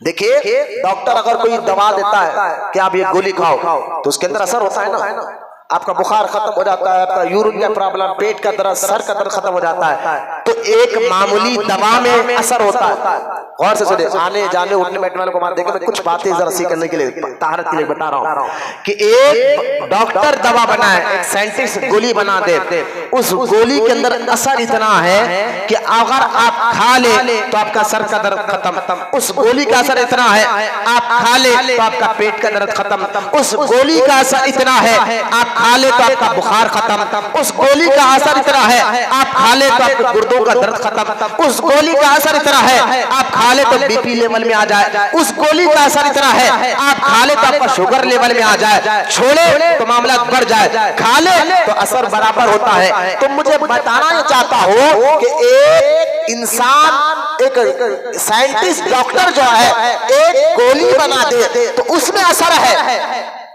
اس کا اثر آپ کو تبدیل کر دیتا ہے، اس کے اثر کی وجہ سے آپ کا مزاج ٹھیک ہو جاتی ہے۔ تو مجھے بتائیے جب ایک گولی کے اندر اثر ہے تو اللہ تعالیٰ نے جو تم پر اور ہم پر نمازیں فرض کی ہے اس نماز میں کتنا اثر ہوگا؟ سمجھنے کی بات ہے نا، ایک گولی میں جب اثر ہے ڈاکٹر کی تو آپ سمجھیے بات کو، نماز میں کیا اثر ہے، روزے میں کیا اثر ہے، حج میں کیا اثر ہے، نیکی میں کیا اثر ہوتا ہے، اچھے کام میں کیا اثر ہوتا ہے، لیکن ہم وہ کام کرتے ہیں۔ اکثر آپ نے دیکھا ہوگا کہ وہ کام ہم کر بھی رہے ہیں، نماز ہم پڑھ رہے ہیں، رمضان شریف میں روزے مکمل رہ رہے ہیں، لیکن وجہ کیا ہے کہ نماز پڑھنے کے بعد بھی وہ اثر ہمارے دل پہ نہیں آ رہا ہے، روح پر نہیں آ رہا ہے، تبدیل نہیں ہو رہے ہیں، وہی جھوٹ، وہی گالی، وہی گندا مزاج، وہی اخلاق گندا، ماں باپ کو تنگ، بیوی بچوں کو تنگ، حرام ذریعے سے روٹی کمانا، یہ ساری مزاج آ رہی ہے، پھر ہم نماز میں پڑھ رہے ہیں۔ تو اصل خرابی معاذ اللہ نماز میں نہیں ہے، عبادت میں نہیں ہے، خرابی ہمارے باطن میں ہے، جس کا اثر، جس کا دل پتھر سے زیادہ سخت ہو جائے، جس کا دل گناہ کرنے کی وجہ سے کالا پڑ جائے تو اس کے دل پر نہ نماز کا اثر ہوتا ہے نہ عبادت کا اثر ہوتا ہے۔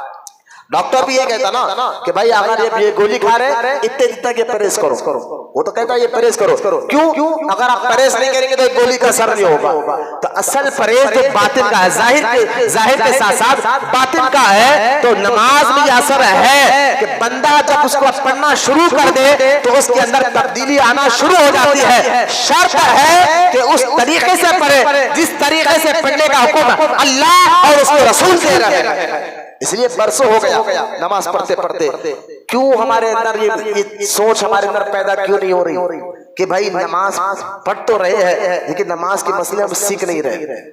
کیوں ہمارے اندر یہ چینجز پیدا نہیں ہو رہی ہے؟ کیا جبکہ ہم سمجھتے ہیں کہ عبادتوں کو سیکھنا پڑتا ہے۔ کئی لوگ ہو گیا نہ ان کو نماز میں کھڑنے کا طریقہ معلوم، صفوں میں آج مسلمان یہ حال ہو گیا ہمارا، دین سے دوری وجہ، دین کی محبت قرآن حدیث کے بعد نہیں کے برابر دلوں میں ہو گئے، نہیں کے برابر، ان کو دین سے دوری کی وجہ سے نماز تو بہت دور کی بات ہے جناب، مسجد میں آ کر بیٹھنے کا طریقہ نہیں معلوم ہو رہا۔ یہ حال ہمارا ہو گیا، صفے کیسے ٹھہرنا ہے، کس طرح صفوں میں ٹھہرا جاتا ہے پتہ نہیں ہے۔ یہ حال ہمارا دین کی دوری کی وجہ سے ہو گیا کہ مسجد کا ادب جاتا رہا، مسجد کی عزت جاتے رہی، تو جب مسجدوں کا ادب دل دماغ سے نکل گیا تو نماز اور عبادت ایک رسمی طور پر، ایک بندہ رسمی طور پر اگر نماز نہیں پڑھیں گے تو ماں باپ کیا باتیں کریں گے، نماز نہیں پڑھیں گے تو پڑوسیاں کہیں گے بھائی یہ تو بے نمازی ہے، نماز نہیں پڑھیں گے دوست کیا بولیں گے، نماز نہیں پڑھیں گے فلاں کیا بولے گا، فلاں کیا بولے گا، فلاں کیا بولے گا۔ ایک رسمی طور پر کہ ہم نمازی ہیں، میں ہر ایک کی بات نہیں کر رہا ہوں، ہم تو اچھا گمان کرنے والے لوگ ہیں، مجھے پورا یقین ہے کہ آپ نماز پڑھنے اللہ کو راضی کرنے کے لیے آئے ہیں، ایک سمجھانے کی بات کر رہا ہوں۔ رسمی طور پر اگر ہم عبادت کو اپنا لے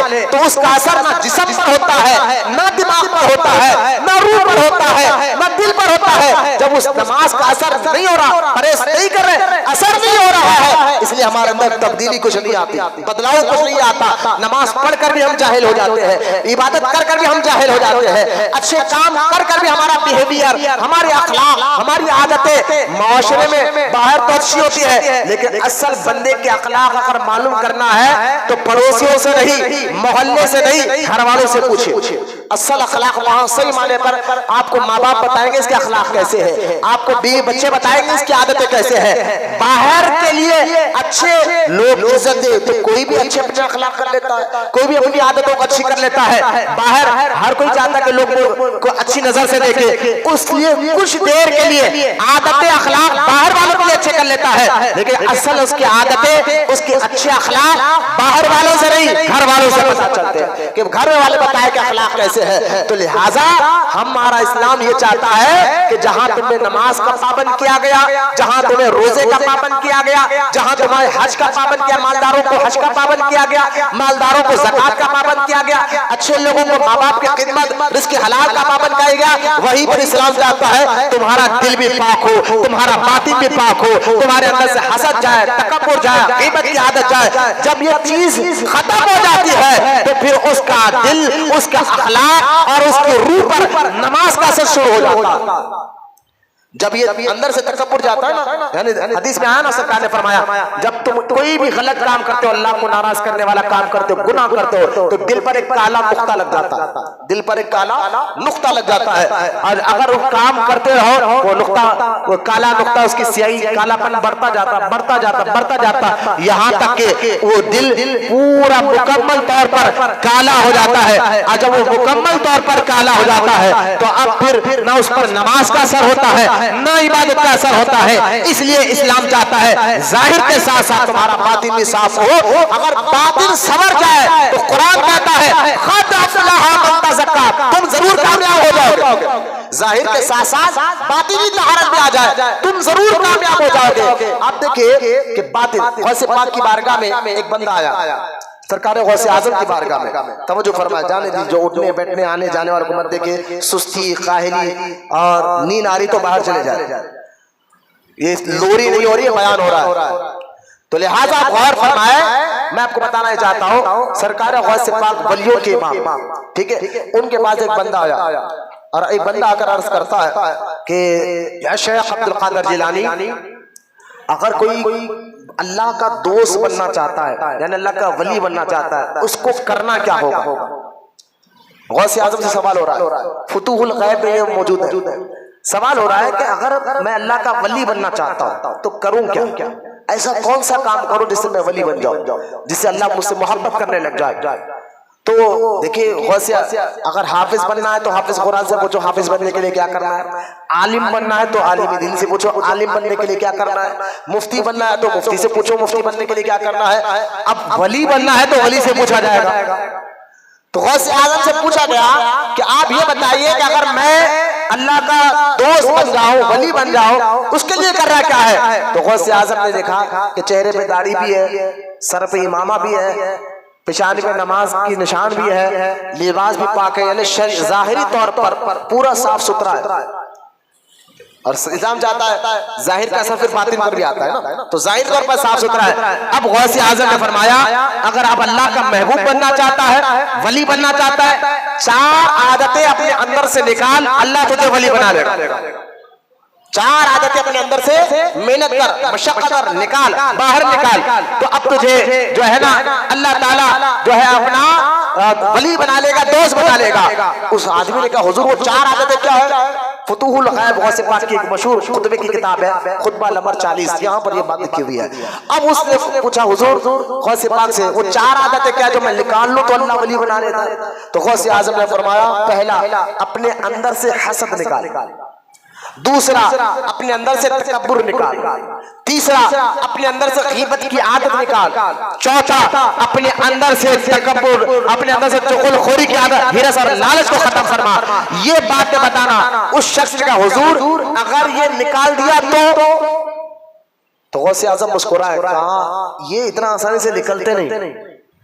اس کو نکالنا پڑتا نہیں. پھر بھی اس نے حضور اگر نکال دیا تو غوث اعظم نے فرمایا اگر یہ 4 عادتیں نکالنے میں تو کامیاب ہو گیا، تیرے مزاج میں سے، تیرے اخلاق میں سے، تیرے دل دماغ میں سے حسد نکل جائے، تکبر نکل جائے، غیبت کی عادت نکل جائے، اگر یہ نکالنے میں کامیاب ہو جا تو تیرا دل آئینے کی طرح صاف ہو جائے گا اور اللہ تعالیٰ اس دل پر غیب کی خبروں کو روشن کرے گا. اب سمجھ گیا اولیاء اللہ کا دل آئینے کی طرح صاف ہو جاتا ہے، اور اس دل پر جس طرح سورج کی روشنی آئینے پر پڑتی ہے اسی طرح رب کے نور کی تجلی اولیاء اللہ کے دلوں پر پڑتی ہے، وہ چمکنے لگ جاتا ہے دل. اور جب ان کا دل چمکتا ہے چہرہ بھی چمکتا ہے، جب ان کا دل چمکتا ہے اس نور سے تو ان کی گنبد بھی چمکتی ہے، ان کے مزار بھی چمکتا ہے.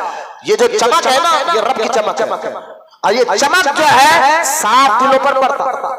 باطل جس کا صاف ستھرا ہو، کیونکہ بھائی دل کیا ہے، میں نے ابھی آپ کو بتایا جسم کا بادشاہ، تو جہاں دل میں جو ہے خوشی ہو، معلوم کیسے ہوتا ہے کہ دل آپ خوش ہو؟ چہرے سے. آپ کے دل میں غم ہو تو عوام کو کیسے معلوم ہوتا ہے؟ چہرے سے. تو جہاں دل میں غم ہو تو چہرہ بتا دیتا ہے یہ غمگین ہے، دل میں خوشی ہو چہرہ بتا دیتا ہے یہ خوش ہے. اسی طرح دل میں رب کی معرفت ہو تو چہرہ بتا دیتا ہے یہ اللہ کا ولی ہے. یہ سچے کا چہرہ ہے، چہرے سے پہچان ہو جاتی ولیوں کی.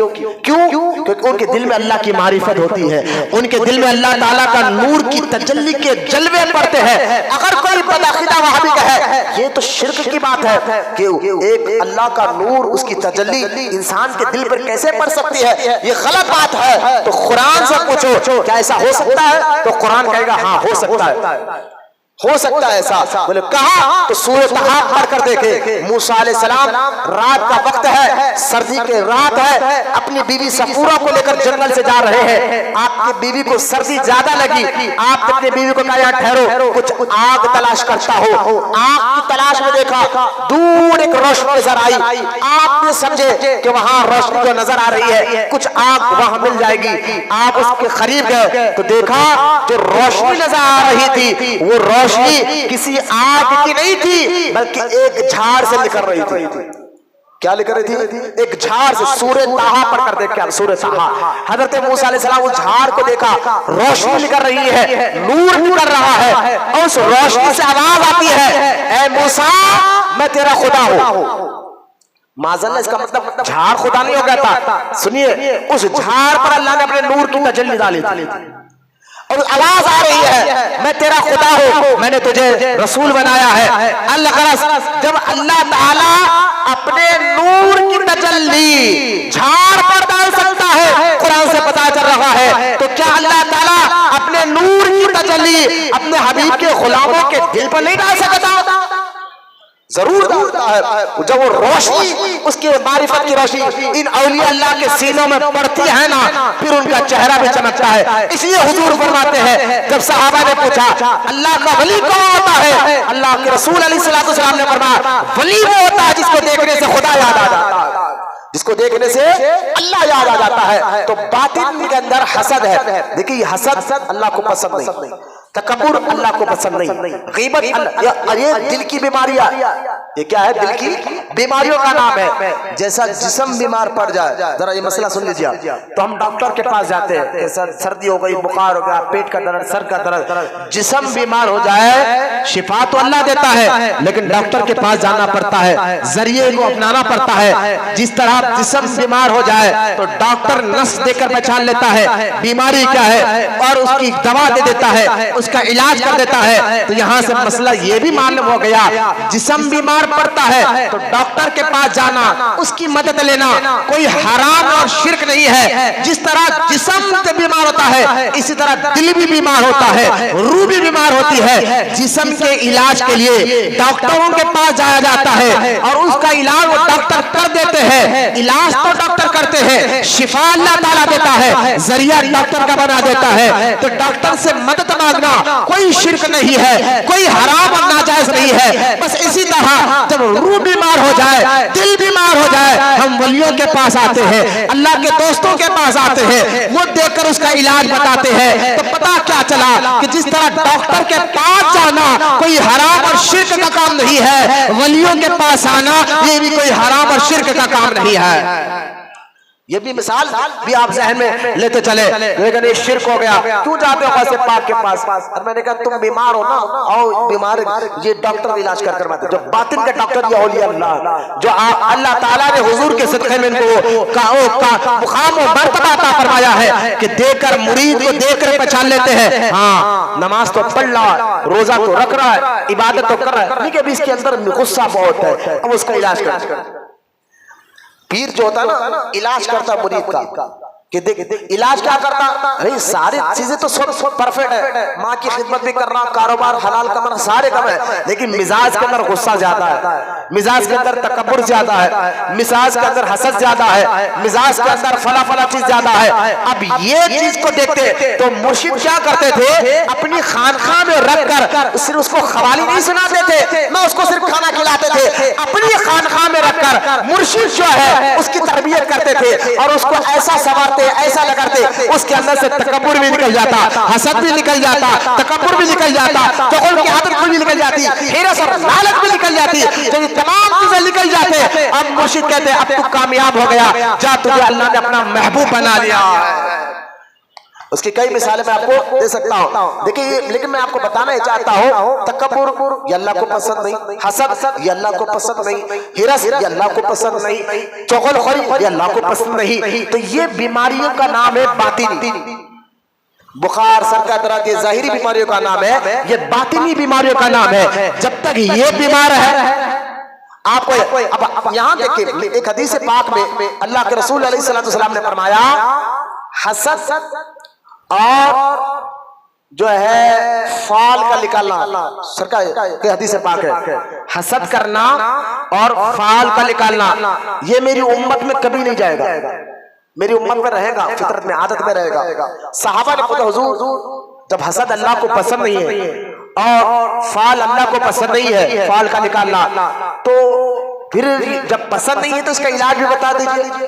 تو اب اللہ کے رسول صلی اللہ تعالی علیہ وسلم نے فرمایا کہ سنو، اس کا علاج یہ ہے جب تمہیں کسی سے حسد ہو جائے تو اس حسد کو ظاہر مت کرو، نہ دل دماغ سے اس کو نقصان پہنچاؤ، بس دل میں اس کو رکھ لو، ظاہر مت کرو. اللہ سے کہو یا اللہ اس کو یہ دیا مجھے بھی دے، بس رشک کرو، حسد مت کرو. اس کا علاج یہ ہے. اور اگر برا فال کی عادت بن گئی کہ سامنے سے بلی رستہ کاٹ گئی، فال لے رہے، چابی ہلا رہے رات میں، اس کا برا فال لے رہے، یہ عادت اگر تمہیں پڑ جائے، حضور نے فرمایا یہ عادت بھی میری امت میں رہے گی تو برا فال کوئی بھی نہیں ہوتا ہے. ہاں اگر یہ عادت پڑ جائے تو اب جو کام تو کہہ رہے ہو کہ بلی رستہ کاٹی اب آگے نہیں جانا چاہیے، کچھ دیر ٹھہر جانا چاہیے، حضور فرمایا نہ ایسا مت کرو، اب وہ کام کو کر کرو اسی وقت آگے بڑھ کر بتاؤ کہ اس کو کہو کہ بلی تیرے پر نہیں رب کے ذات پر بھی یقین ہے. تو فال کا الٹا کام کر بتاؤ، جو فال کا یہ کام مت کرو وہ کام کرو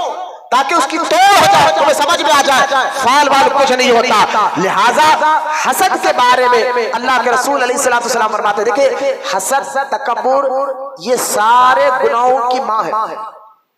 جہاں جیسا ماں سے اولاد پیدا ہوتے ہیں نا، بیٹے ہاتھ پیر منہ باہر پوچھ کیوں، سراج کہاں گئے؟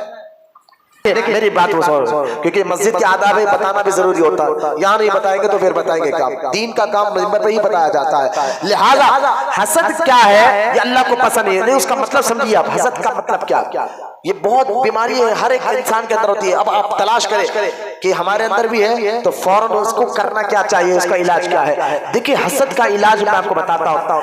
حسد پہلے کہتے کس کو یہ سمجھ جائے، ایک بندے کے پاس دولت ہے اور اسے محنت کر کمایا ہے اور آپ کو حسد پیدا ہو گیا، یار اس کے پاس دولت ہے، ساری دولت اس کی ختم ہو جانا، میرے پاس آ جانا، اس کو کہتے ہیں حسد. اس کو کیا کہتے ہیں؟ یہ خوبصورت کیوں ہے، یہ کالا ہو جانا میں اچھا ہو جانا، یہ حسد. اس کے پاس علم کئی کو ہے، انہیں جاہل ہو جانا میرے پاس علم آ جانا، اس کو کہتے ہیں حسد. لہذا کسی سامنے والے کو اللہ نے جو نعمت دی ہے اس کے پاس سے نعمت ختم ہو کر میرے پاس آ جانا، اس کو کہا جاتا ہے حسد. اس کو کیا کہا جاتا ہے؟ حسد. اور اللہ کے رسول صلی اللہ تعالی علیہ وسلم فرماتے ہیں حسد جو ہے نیکیوں کو ایسے کھا جاتی ہے. غور سے سوچے آپ، ایک بندہ نماز پڑھ کر نیکی کما، روزہ رکھ کر نیکی کما، لیکن دل میں حسد ہے. حضور فرماتے ہیں حسد نیکیوں کو، حسد کا مطلب آپ سمجھ گئے، فرماتے حضور حسد جو ہے نیکیوں کو ایسے کھا جاتی ہے جیسا سوکھی لکڑی کو آگ کھا جاتی ہے. اللہ اکبر. سوکھی لکڑی کو جیسا آگ ختم کر دی جلدی جلائے لکڑی کو، ایسی طرح حسد جو ہے جب بندہ حسد کرنا شروع کر دیتا کسی سے، مال کی وجہ سے، دولت کی وجہ سے، علم کی وجہ سے، شہرت کی وجہ سے، عزت کی وجہ سے، اس کو عزت کیوں ملی؟ مجھے ملنا چاہیے، یہ بے عزت ہونا چاہیے. اس کے پاس علم کیوں؟ مجھے ملنا چاہیے، یہ جاہل ہو جانا چاہیے. جب یہ حسد شروع ہو جاتا ہے، حضور فرماتے ہیں جب یہ حسد آ جائے تو تمہارے نیکیاں ایسے ختم ہو جاتے ہیں جیسا آگ لکڑی کو کھا جاتی ہے. اللہ اکبر. سمجھ میں آئی بات آپ کو کہ حسد کتنی خطرناک چیز ہے جو آپ کو لے کے کیوں غلط ہے حسد؟ بھائی جس کو اللہ نے علم دیا، دولت دیا، عزت دیا کس نے؟ اللہ نے دیا. تو تمہیں جلن کیوں کہ تم کیوں چاہ رہے ہو کہ اس کی جلن اس کے پاس سے ختم ہو جائے؟ تو اس کی نعمت اللہ نے اس کو دیا ہے تو تم حسد کر کیوں اس کو کھینچنا چاہتے ہو؟ اس لیے یہ کام غلط ہے. ایک ہے حسد اور ایک ہوتا ہے کینہ یعنی بغض، دشمنی. دونوں میں فرق ہے. ایک بندہ حسد کرتا ہے یار اس کے پاس جو ہے نا جو علم ہے اس کے پاس چلے آنا، میرے پاس نہیں آیا تو نہیں آیا، لیکن جیسا میں فقیر ہوں انہیں بھی فقیر ہو جائے، جیسا میں جاہل ہوں انہیں بھی جاہل ہو جائے، جیسا میں ہوں ایسا انہیں بھی ہو جائے. اب اس کو حسد نہیں کہتے. حسد کس کو کہتے ہیں؟ سامنے والے کی دولت میرے پاس آ جائے انہیں فقیر آ جائے، دولت میرے پاس آ جائے انہیں فقیر ہو جائے، اس کو حسد کہتے ہیں. لیکن اس کو حسد نہیں کہتے. انہیں بھی فقیر، میں فقیر ہوں تو انہیں بھی فقیر ہو جائے، میں جاہل ہوں تو انہیں بھی جاہل ہو جائے، تو لہٰذا مجھے عزت نہیں تو اس کو بھی عزت ختم ہو جائے. اس کو حسد نہیں، اس کو دشمنی کہتے ہیں.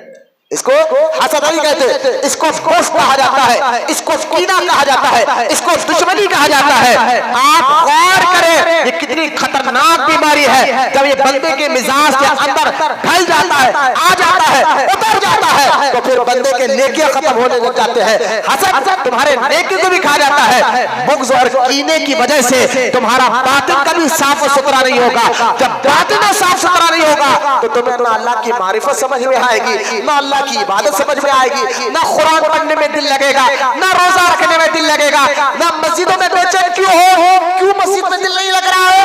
ہمارے باطن کے اندر حسد ہے، ہمارے باطن کے اندر تکبر ہے. گناہ گندے کام کرنے کی وجہ سے روح، دل، دماغ ہمارا جو ہے ایسا ناپاک ہو گیا ہے. اس لیے ناپاک کام کرو تو ہم گھنٹوں بیٹھنے کے لیے تیار ہے. روڈیوں کے ساتھ گھنٹوں بیٹھیں گے، سود خوروں کے ساتھ گھنٹوں بیٹھیں گے، فون دیکھتے ہوئے پوری رات بیٹھیں گے، نہ نیند کا جھٹکا آئے گا نہ بے چینی ہوگی. لیکن مسجد میں بیٹھو تو چہرہ بھی اتر جائے گا، آنکھ کے جھونکے بھی آ جائیں گے. یہ حال کیوں ہو رہا ہے؟ کیونکہ ہم صرف بدن کو صاف کرنا جانتے ہیں.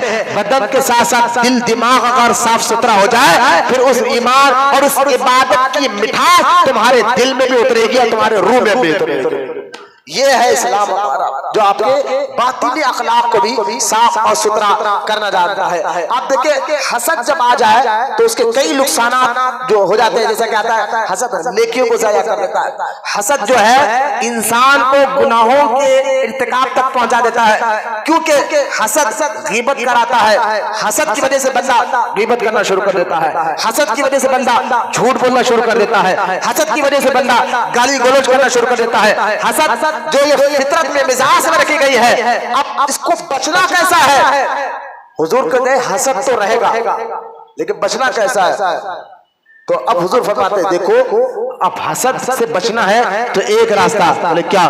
جس سے تمہارے کو دیکھ کر حسد ہو رہی ہے تو اس کے آپ دل میں یہ کہو اے اللہ اس کو جو تو نے نعمت دی مجھے بھی دے، اس کو علم دیا ہے اللہ مجھے بھی دے، یا اللہ اس کو دولت دی ہے مجھے بھی دے. تو اب یہ حسد نہیں، اس کو کہتے ہیں رشک.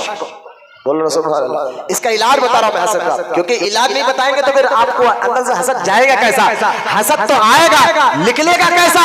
تو آپ جو ہے فوراً رب کی بارگاہ میں عرض کریں مولا اس کو تو نے علم دیا ہے مجھے بھی دے میرے مولا، اس کو اور دے مجھے بھی دے مولا، اس کو تو نے دولت دی ہے مجھے بھی میرے مالک مجھے بھی اور دولت عطا فرما. اب اس کو حسد نہیں کہا جاتا، رشک کہا جاتا ہے. اور رشک کرنا جائز ہے. رشک کرنا کیا ہے؟ جائز ہے، گناہ نہیں ہے. اب رہا دوسرا جو گندا گھنونا کام ہے وہ تکبر. یہ اللہ کو پسند نہیں. تکبر کیا اللہ کو پسند نہیں. اچھا تکبر سب سے پہلے جو کیا ہے وہ ابلیس ہے، شیطان نے سب سے پہلے تکبر کیا. اور یہ تکبر کے بارے میں حدیث میں سرکار نے فرمایا، اللہ کہتا ہے تکبر کے بارے میں، اللہ تعالیٰ فرماتا ہے کہ تکبر، دیکھیں اللہ چادر سے پاک، جسم سے پاک، ہر عیب سے پاک ہے، لیکن اللہ سمجھانے کے لیے کہتا ہے کہ تکبر میری چادر ہے، تکبر میری چادر ہے، اگر کوئی میری چادر کو کھینچنا چاہے تو پھر میں اس کو ذلیل اور رسوا کر دوں گا۔ اب یہ مثال اللہ تعالیٰ نے دی، حدیث پاک میں آتا ہے تکبر میری چادر ہے، یعنی میں یہ صرف رب کہہ سکتا۔ تکبر کا پہلے مطلب سمجھ آیا کیوں اللہ کو پسند نہیں ہے؟ تکبر کا مطلب یہ ہے کہ سامنے والے کو ذلیل سمجھنا اور اپنے آپ کو اس سے اچھا سمجھنا، اس کا نام کیا ہے؟ تکبر۔ سامنے والے کو بلا وجہ یہ تو گھٹیا آدمی ہے، ذلیل آدمی ہے، رسوا آدمی ہے، اور اس کو گھٹیا سمجھنا، ذلیل سمجھنا، رسوا سمجھنا اور اس کو اپنے آپ کو اس سے اچھا سمجھنا، یہ اللہ کو قطعاً پسند نہیں ہے۔ یہ باطنی طہارت کی باتیں بتا رہا ہوں میں، ظاہر صاف ہے، لباس صاف ہے، بدن صاف ہے، باطن میں تکبر ہے، نہ نماز کا اثر نہ عبادت کا اثر۔ باطن اگر صاف ہونے لگ جائے، حسد نکل جائے اور تکبر نکل جائے، پھر دیکھیں رب کی معرفت کی چمک تمہارے دل پر بھی برسنے لگ جاتی ہے، تمہارے دل کو بھی چمکانا شروع کر دیتی ہے۔ اب ابلیس جو ہے نا، جب اللہ کا حکم آ کے آدم کو سجدہ کرو، ابلیس کیا بول کے کھڑا؟ میں ان سے اچھا ہوں، آ گیا نا، میں ان سے اچھا ہوں، تو لہٰذا یہ بھی اللہ کو پسند نہیں ہے۔ اس لیے حدیث میں آتا ہے تکبر کو اللہ سخت ناپسند فرماتا ہے، جس کے دل میں قیامت کے رائے کے دانے کے برابر بھی تکبر ہوگا، جس کے دل میں رائے کے دانے کے برابر بھی تکبر ہوگا، وہ جنت میں داخل نہیں ہو سکتا۔ یہ تکبر کے بارے میں۔ اب آگے بڑھے، تکبر ہے، حسد ہے۔ اچھا دیکھیں بزرگان، اب اس کا علاج کیا کرے بھائی؟ ہمارے اندر سے تکبر کیسے نکلے، حسد کیسے نکلے، لالچ کی عادت کیسے نکلے مزاج میں سے؟ تو اس لیے کیا کرتے تھے بزرگان دین؟ پہلے علم حاصل کرتے تھے، قرآن کا، حدیث کا، نماز سیکھتے تھے، روزہ سیکھتے تھے، سارے حلال حرام کے مسئلے سیکھتے تھے۔ ظاہری علم جب پورا جمع ہو جاتا تھا تو اب ضروری تھا علم آ جائے تو پھر تکبر آتا ہے۔ پڑھا لکھا آدمی ان پڑھ کو گرا کے دیکھتا نا، علم کبھی تکبر ہی لا لیتا ہے، علم جو ہے اپنے آپ کو بڑا سمجھنے لگ جاتا ہے۔ لہذا بزرگان دین کیا کرتے تھے؟ پہلے علم کو حاصل کر لیتے تھے تاکہ جاہل نہ رہے۔ علم حاصل کرنے کے بعد جب وہ پورا علم حاصل کر لیتے قرآن حدیث کا، اس کے بعد جا کر مرید بنتے تھے تاکہ ہمارے اندر سے تکبر ختم ہو جائے۔ مرید بننے سے یعنی ایک سچا پیر جو ہوتا ہے، دیکھیں باطن سے آپ کیسا ہے، اس کے ذریعے کیا ہے؟ باطن اگر ناپاک ہو، دل ناپاک ہو تکبر سے، حسد سے، تو اس کے ذریعے کیا ہے؟ تو یہاں میں آپ کو ذریعے بتا رہا ہوں۔ سب سے پہلا ذریعہ اللہ کی بارگاہ میں سچی توبہ۔ بولے محبت سے سبحان اللہ۔ بالکل بات ختم، قریب آ رہے ہیں اپن۔ اب یہاں سیکھ رہے ہیں اپن کہ باطن کو صاف کرنے کے ذریعے کیا کیا؟ باطن صاف ستھرا ہو جائے تو دل پاک ہو جائے، صاف ستھرا ہو جائے تو باطن کو پاک کرنے کا پہلا ذریعہ سچی توبہ۔ بولیے سبحان اللہ۔ اللہ کی بارگاہ میں اچھا توبہ کا مطلب یہ نہیں ہے کہ آپ توبہ منہ پہ مان لینے کا نام نہیں ہے۔ توبہ کی 3 شرطیں، ان 3 شرطوں کے ساتھ بندہ اللہ کی بارگاہ میں توبہ کرتا ہے تو اس کی توبہ اللہ قبول فرما لیتا ہے۔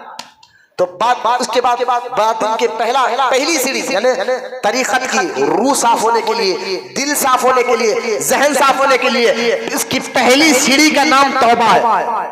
جب بندہ سچی توبہ کرتا ہے، اکڑ نکل جاتا، حسد نکلنا شروع، لالچ، گندے عادتیں یہ باہر آنا شروع ہو جاتے ہیں۔ تو پہلی سیڑھی کا نام توبہ ہے۔ تو توبہ کا مطلب کیا ہے؟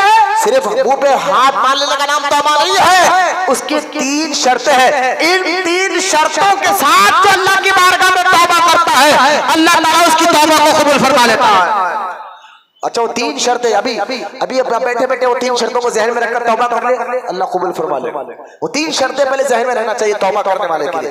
جب تک وہ 3 چیزیں اس کے ذہن میں نہ رہے، وہ منہ پہ ہاتھ مارتے رہے، استغفر اللہ استغفر اللہ استغفر اللہ 1000 بار پڑھ لے، کوئی اللہ کی بارگاہ میں توبہ قبول نہیں ہوگی جب تک وہ 3 شرطیں تمہارے ذہن میں نہ ہو، تمہارے دل میں نہ ہو۔ جب 3 شرطیں دل میں ہو، ذہن میں ہو، اور سچے ایک آنسو بھی نکل جائے، پھر جس طرح بدن کی گندگی کو پانی صاف کر دیتا ہے، دل کی گندگی کو اللہ کی راہ میں اللہ کے لیے رونے والے آنسو صاف کر دیتے ہیں۔ لیکن شرط کیا ہو؟ 3 شرطیں۔ تو پہلی شرط کیا ہے؟ توبہ کی جو 3 شرطیں ہیں اس میں سے پہلی شرط ذہن میں رکھیں آپ لوگ، یہ ذہن میں آپ کو ہونا چاہیے تاکہ آپ کا باطن صاف ہو۔ پہلی شرط کیا ہے کہ بندہ جب کوئی غلط کام کرے تو غلطی کو غلطی ایکسپٹ کرے۔ ہاں مجھ سے یہ غلط ہوا، یہ غلط کام ہے، میں نے کام کیا، یہ غلط کیا۔ غلطی کو غلطی ایکسپٹ کرنا ہے توبہ کی پہلی شرط۔ غلطی کو غلطی نہیں مان رہے پھر بھی توبہ توبہ توبہ، تم بول رہے نا میں توبہ کر لے رہا ہوں، نا یہ نہیں چلے گا، اللہ کی بارگاہ میں یہ نہیں چلے گا۔ پہلے شرط کیا ہے کہ غلطی کو غلطی ایکسپٹ کرے۔ اور آج ایسا دور ہو گیا ہے، اللہ ماشاءاللہ ہر بچے کی بات نہیں کر رہا ہوں میں، لیکن زیادہ تر ہو گیا غلطی کو غلطی نہیں مانتے، بڑوں کے ڈر سے، باپ کے ڈر سے، استاد کے ڈر سے، لیڈر کے ڈر سے، ظالموں کے ڈر سے توبہ توبہ توبہ کر لے۔ نا پہلی شرط غلطی کو غلطی مانو۔ میں تمہارے بولنے پر میں تو غلط نہیں ہوں، تم بول رہے بول کے کر لیتا ہوں، یہ نہیں چلے گا اللہ کے۔ اس لیے نا توبہ کا اثر ہوتا ہے نا۔ اب دیکھیں غلطی کو غلطی نہیں مانے، اب دیکھیں کئی ایسے نوجوانوں کو دیکھا آج لیٹسٹ دور ہے، اسٹیٹس پہ گانوں کے ریل رکھ لیتے۔ اب گانا دیکھنا سننا دونوں حرام ہے۔ اسٹیٹس آپ رکھ رہے فون میں، میوزک رکھ رہے ہیں، کسی فلم کا گانا رکھ رہے ہیں، کتنے لوگ آپ کے نمبر کے ذریعے دیکھ رہے ہیں، تو ایک گناہ کو پھیلانے کا ذریعہ آپ تو بنے، لیکن جتنے لوگ گناہ کر رہے ہیں وہ اسٹیٹس کو دیکھ کر اس کا گناہ بھی آپ کو موجود ہے۔ تو جب میں یہ مسئلہ بتایا آج کے دور میں بات بننا رہنا ہے، ایسا بھی ہے اسٹیٹس پہ کوئی گانا رکھنے سے بھی گناہ ہوتا ہے۔ میں نے کہا یار کیا تم مسلمان ہو، تمہیں اتنا ہی پتا نہیں ہے کہ میوزک حرام ہے، گانا حرام ہے سننا سنانا، تو یہ تو تمہیں پتا چلنا چاہیے کہ یہ میوزک کی وجہ سے گندگی پھیلتی ہے۔ تو جتنے لوگ گناہ کو گناہ کا ایکسپٹ، جب بندہ گناہ کو گناہ مانتا نہیں تو پھر اللہ اس کے دل کو نرم بھی نہیں کرتا۔ یاد رکھیں اللہ اس کے دل کو نرم بھی نہیں کرتا، اس لیے بندہ توبہ نہیں کرتا۔ لیکن جب بندہ گناہ کو گناہ ماننے لگ جائے، غلطی کو غلطی ماننے لگ جائے، یہ توبہ کی پہلی شرط ہے کہ غلطی کو غلطی ایکسپٹ کرے۔ ہاں مجھ سے غلطی ہوئی، ایکسپٹ بندوں کے سامنے نہیں، اللہ کے سامنے، یا اللہ مجھ سے غلطی ہوئی ہے، میں نے یہ غلط کام کیا ہے، یہ پہلی شرط۔ دوسری شرط کیا ہے توبہ کی؟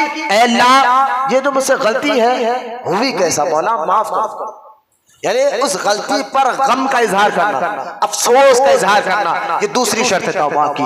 اور تیسری شرط کیا ہے کہ آئندہ یہ کام میں نہیں کروں گا، آئندہ میں یہ کام نہیں کروں گا۔ یہ تین شرطیں ذہن میں رکھ کر جب بندہ استغفار پڑھتا ہے، جب بندہ توبہ کرتا ہے، اللہ ان کی توبہ کو قبول فرماتا ہے اور ان کا باطن پاک ہونا شروع ہو جاتا ہے، ان کا باطن، اس کا دل، دماغ، روح یہ پاک ہونا شروع ہو جاتا ہے۔ تو میں آپ کو بتانا یہ چاہتا ہوں اللہ تعالیٰ تک پہنچنا ہے، باطن کو پاک کرنا ہے، تو اس کی پہلی سیڑھی کا نام توبہ ہے۔ پہلی سیڑھی کا نام کیا ہے؟ توبہ ہے۔ آپ دیکھیں ایک بہت بڑے بزرگ بغداد میں ان کی مزار ہے، الحمدللہ ان کی مزار کی میری زیارت بھی ہوئی ہے، نام ان کا شیخ حبیب اجمی رحمت اللہ تعالیٰ علیہ۔ سرکار غوث اعظم دستگیر رضی اللہ تعالیٰ عنہ کے آستانے سے 3 یا 4 کلومیٹر کی دوری پر ان کی درگاہ موجود ہے بغداد شریف میں، اور 2016 میں میری الحمدللہ زیارت بھی ہوئی ہے۔ یہ بہت بڑے بزرگ ہیں، شیخ حبیب اجمی رحمت اللہ تعالیٰ علیہ کا نام ہے۔ لیکن یہ شیخ حبیب کیا تھے بغداد میں آپ جانتے ہیں؟ پہلے ان کا کاروبار سود کا کاروبار تھا، یہ سود کا کاروبار کرتے تھے، اور اتنا ایک بار جہاں سے سود کا پیسہ نہیں آتا وہاں سے وہاں کے گھر سے سامان اٹھا کر لا لیتے۔ ایک بار گئے دیکھا کہ جہاں ایک گھر میں سود کا پیسے لینے گئے، سامان کچھ نظر نہیں آیا، بکرے کے منڈے اور ہاتھ پر رکھے ہوئے تھے، کہا یہ سود کے بدلے لے جاتا ہوں، بکرے کا منڈا ہاتھ پر لے کر گھر میں آ گیا، اور گھر میں آ کے بیوی کو دیا پکاؤ، بیوی پکانے لگی، اتنے میں جو ہے باہر سے ایک فقیر آیا، اس نے کہا مجھے کچھ دو اللہ کے نام پہ، کہا تجھے کچھ نہیں ملے گا، اس کو جھڑک کر ہکال دیا گیا۔ اب جب یہ پکایا گیا، پکانے کے بعد جب یہ واپس آئے کہ چلو بھوک زیادہ لگ رہی ہے کھانا نکالو، جب دسترخوان بچھایا گیا اور جب پکی ہوئی چیز دسترخوان میں رکھ کر جب تھالی ہٹائی گئی، دیکھ کر شیخ حبیب اجمی حیران، ان کے بیوی بچے حیران ہے، جو منڈا پکایا گیا تھا بکرے کا وہ گل کر خون بن گیا، اس کے ہڈیاں گل کر خون بن گئے، اب سالن نہیں پورا بگونے میں خون بھرا ہوا۔ اب بیوی نے کہا دیکھ جن کاموں سے تو اللہ کو ناراض کر رہا ہے تو مسلمان سود کا کاروبار کر کر اللہ کو ناراض کر رہا ہے، آج دیکھ لے یہ تیری حالت ہو گئی ہے کہ کس طرح تیری حالت ہو گئی ہے کہ ہمارا پکا ہوا سالن خون بن گیا ہے۔ اے اللہ کے بندے اب تو توبہ کر لے۔ اب شیخ حبیب اجمی کو اس واقعے کا بہت اثر ہوا، اثر ہوتا ہے نا دل میں، آپ کبھی کوئی واقعے کا آپ کے دل دماغ میں اثر ہونے لگ جاتا ہے تو پھر آپ بندہ جو ہے اللہ کی طرف رجوع ہونا شروع ہو جاتا ہے. تو اب شیخ حبیب عجمی جب یہ واقعے کو دیکھے دل پہ بڑا اثر ہوا، وہ گھر سے باہر نکلے، چلو یار میں سچی توبہ کرتا ہوں. چلیے خواجہ حسن بصری اس دور کے بہت بڑے بزرگ، ان کے ہاتھ پر جا کر توبہ کرتا ہوں. گھر سے نکلے، کچھ دور چلے، چھوٹے چھوٹے بچے گھر کے باہر کھیل رہے تھے. ان لوگوں نے دیکھا، بچوں نے کہا ہٹو ہٹو، سود خور عجمی آ رہا ہے، کہیں اس کے قدموں کی دھول ہمارے کپڑوں پہ نہ لگ جائے. چھوٹے بچوں کی زبان سے نکلا. بچے جو محلے کے بچے کھیل رہے نا، وہ کیا کہ ہٹو ہٹو، جانو دو اس کو، یہ سود خور آدمی ہے، اس کے چلنے سے جو دھول اڑ رہی ہے کہیں اس کی دھول ہمارے کپڑوں میں نہ ہو جائے. اب شیخ حبیب عجمی کو ایک تو وہ واقعہ جس واقعے میں سالن خون بن گیا تھا، دوسرا چھوٹے چھوٹے بچوں کی زبان سے اچانک ایسے نکلنا، یہ اللہ کی طرف سے ایک اشارہ ہوتا ہے، سدھرنے کا موقع ہوتے ہیں.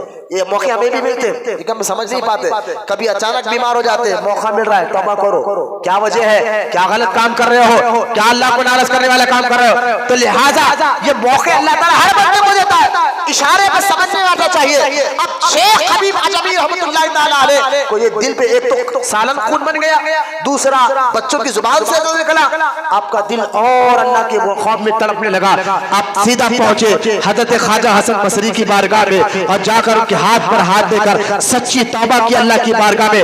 جب توبہ کر واپس اپنے گھر کو آ رہے ہیں تو وہی چھوٹے چھوٹے بچے جو کھیل رہے تھے انہوں نے کہا ارے لوگوں دیکھو شیخ حبیب عجمی آ رہا ہے، یہ توبہ کر آ رہا ہے، یہ ایسی توبہ کر آ رہا ہے، کہیں ایسا نہ ہو ہمارے قدموں کی دھول اس کے کپڑوں پر لگ جائے، ہمارے کپڑوں کی دھول اس کے کپڑوں میں نہ لگ جائے. یہ کہہ کر بچے عزت دینے لگے. حضرت شیخ حبیب عجمی اللہ کی بارگاہ میں سجدہ ریز ہو کے کہتے مولا ابھی تو توبہ کر آ رہا ہوں، ابھی توبہ کر آ رہا ہوں، اور ابھی تو نہیں تھی عزت نواز دی، ابھی تو نہیں تھی عزت نواز دی. پھر حبیب عجمی نے جن سے ہم نے سود کا پیسہ لیا تھا وہ پیسہ واپس کیا.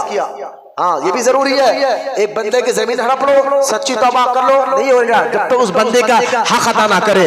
ایک ہوتا ہے اللہ کا حق، ایک ہوتا ہے بندوں کا حق. اللہ چاہے تو اپنا حق معاف کر سکتا ہے لیکن اس وقت تک اللہ معاف نہیں کرے گا جب بندوں کا حق، جب جس سے تم نے آپ نے گڑبڑی کی ہے، جن کا حق آپ نے دبایا ہے، جب اس بندے سے معافی مانگو تب اللہ بھی معافی قبول فرماتا ہے، تب اللہ بھی توبہ قبول فرماتا ہے. کہیں ہم نے کسی کی زمین ہڑپ لی اور مسجد میں آ کر اللہ توبہ توبہ، نہ پہلے اس کی زمین واپس کرو آ کر توبہ کرو. کسی کے پیسے کھا گئے یا اللہ توبہ توبہ، نہ پہلے اس کے پیسے واپس کرو اب آ کر توبہ کرو، اللہ توبہ قبول فرماتا ہے. اگر کسی کو گالی دی، تکلیف پہنچائی ہے، آ کر اللہ توبہ توبہ، نہ پہلے جس بندے کو بلا وجہ دل دکھایا ہے اس سے معافی مانگو، اب آ کر توبہ کرو، اللہ معاف کر لے گا، اللہ راضی ہو جاتا ہے. تو دل کو پاک کرنے کی پہلی سیڑھی کا نام توبہ ہے. کیا ہے؟ اب آپ کہیں کہ مولانا تھوڑا ایک شارٹ راستہ بتائیے تاکہ ہم اپنے باطن کو پاک کر لیں، صاف ستھرا کر لیں. شارٹ راستہ بتائیں. آج کل شارٹ راستے ہم کو بہت پسند ہے نا. اب یہ توبہ، یہ سارے مسائل، تو میں نے کہا شارٹ راستہ آپ سمجھنا چاہتے ہیں تو سنیں، شارٹ راستہ یہ ہے کہ آپ سچے پیر کامل کے ہاتھ میں ہاتھ دے دیں. بولے محبت سے سبحان اللہ. ایک سچے مرشد کے ہاتھ میں. اور میں یہاں ڈھونگیوں کی بات نہیں کر رہا ہوں، مرشد کے بھی 4 شرطیں، جن کے اندر یہ 4 شرطیں دیکھو اس کے مرید بننا ہے آپ کو. ہر ایک کے مرید نہیں، ہوا میں اڑنے والے کے بھی مرید نہیں، پانی پہ چلنے والے کے مرید نہیں. غوث اعظم فرماتے ہیں ہوا میں کوئی جادوگر بھی اڑ کر بتا سکتا ہے. مرید بننے کے لیے 4 شرطیں ہیں. ان 4 شرطیں جس پیر کے اندر آپ کو نظر آ جائے ان کے ہاتھ میں ہاتھ دے دو. اور جو سفر تمہیں جیسا کہ آپ دیکھیں مرید بننے کے بعد جو سفر 20 سال کا ہے وہ 1 سال میں بھی ہو جاتا ہے. نہیں سمجھے آپ؟ اب مجھے بتائیے ایک چونٹی ہے، یہاں سے اس کو بمبئی جانا ہے، کتنے دن لگے گا چونٹی کو؟ کتنے دن لگے گا اندازہ کریں؟ چلیے سال، 2 سال، 3 سال، چونٹی کو 5 سال، 10 سال، کیونکہ چونٹی کی اسپیڈ آپ جانتے ہیں. اور اسی چونٹی کو اگر کبوتر کے پیر میں لٹک دے اور وہ اڑتے اڑتے لے جائے تو جو سال 10 سال کا جو سفر 10 سال کا ہے وہ گھنٹوں میں شروع. بیٹھ جاؤ بیٹا، نہیں آنا کھانے اڑا کے نہیں آنا، جا جگہ وہاں ملے بیٹھ جاؤ. لہذا بات میں سمجھانا چاہتا ہوں کہ جو سفر جو ہے سالوں کا ہے وہ گھنٹوں میں طے ہو جاتا ہے. شرط ہے کسی کے پاس ہو جاؤ, شرط ہے کسی کے ہاتھ میں ہاتھ دے دو. تو میں نے یہی کہا نا, اگر خود سے مجاہدہ کریں گے تو شاید اللہ راضی ہو جائے تو 20 سال لگ جائے باطن صاف کرنے کے لیے, گندی عادتیں صاف کرنے کے لیے 10 سال لگ جائے, 15 سال لگ جائے, لیکن اس کے ہاتھ میں ہاتھ دے دو جس کے دل کو اللہ نے پہلے سے پاک کر لیا, جن کو اولیاء اللہ کہا جاتا ہے, اگر ان کے ہاتھ میں ہاتھ دے دو جو سالوں کا سفر ہے وہ گھنٹوں میں طے کرا دیتے ہیں. اس لیے مرید بنا جاتا تھا. یہ قوالی کے لیے صرف مرید نہیں بنا جاتا کہ مرید بن جائے تو تعویذ فری میں مل جائے گی, مرید بن جائے تو حضرت فری میں پھونک دے گے. نا نا نا, مرید بنا اس لیے جاتا تھا کہ تمہارے باطن کو صاف کیا جائے, تمہارے دل, دماغ, اخلاق, تمہاری عادتوں میں سدھار آ جائے, اس لیے مرید بنا جاتا تھا. لیکن شرط ہے کہ پیر کے اندر 4 شرطیں دیکھو. پہلی شرط کیا ہے پیر کے اندر؟ یہ 4 چیزیں جس کے اندر دکھے اس کے آپ مرید بننا. اس میں سے ایک بھی آپ کو نظر نہیں آیا چھوڑو, چاہے انہیں ہوا میں اڑ کے بتائے, چاہے تمہارے دل کی بھی بات بتائے. دل کی بات بتانا, ابا کا نام بتانا, دادا کا نام بتانا, یہ ولی کی پہچان نہیں, یہ سچے پیر کی پہچان نہیں. ارے دل کی بات بتانا, آپ کیا سوچ رہے یہ بتا دینا, آپ کیا کھا کر آئے یہ بتا دینا, ابا کا نام, دادا کا نام. اگر یہ بتانا ولی کی پہچان ہوتی تو مجھے بتائیے, آج ایک سے ایک ڈھونگی قسم کے بابا اسٹار چینلوں پر بیٹھے ہوئے ہیں, وہ بتا رہے ہیں آپ کا نام, باپ کا نام, دادا کا نام, کیا وہ ہے تو غیر مسلم, کیا آپ اس کے مرید بن جائیں گے؟ نہیں. مرید کی پہچان, پیر کی پہچان یہ نہیں ہے. پیر کی پہچان 4 ہے, جن کا یہ 4 چیزیں جس کے اندر نظر آ جائے اس کے آپ مرید بن جائے, اس کے آپ کیا بن جائے؟ مرید بن جائے. آپ کیسے؟ وہ 4 چیزیں. پہلا جس سے آپ مرید بننا چاہے وہ مرشد پکا سنی ہونا چاہیے. بولیے محبت سے بات ختم کر, 5 منٹ رہ گئے. کہ پکا, ایسا نہیں کہ شیعوں سے بھی مل رہا, وہابیوں سے بھی مل رہا, کسی کو ہم برا نہیں بولتے, نہیں چلتا ہے.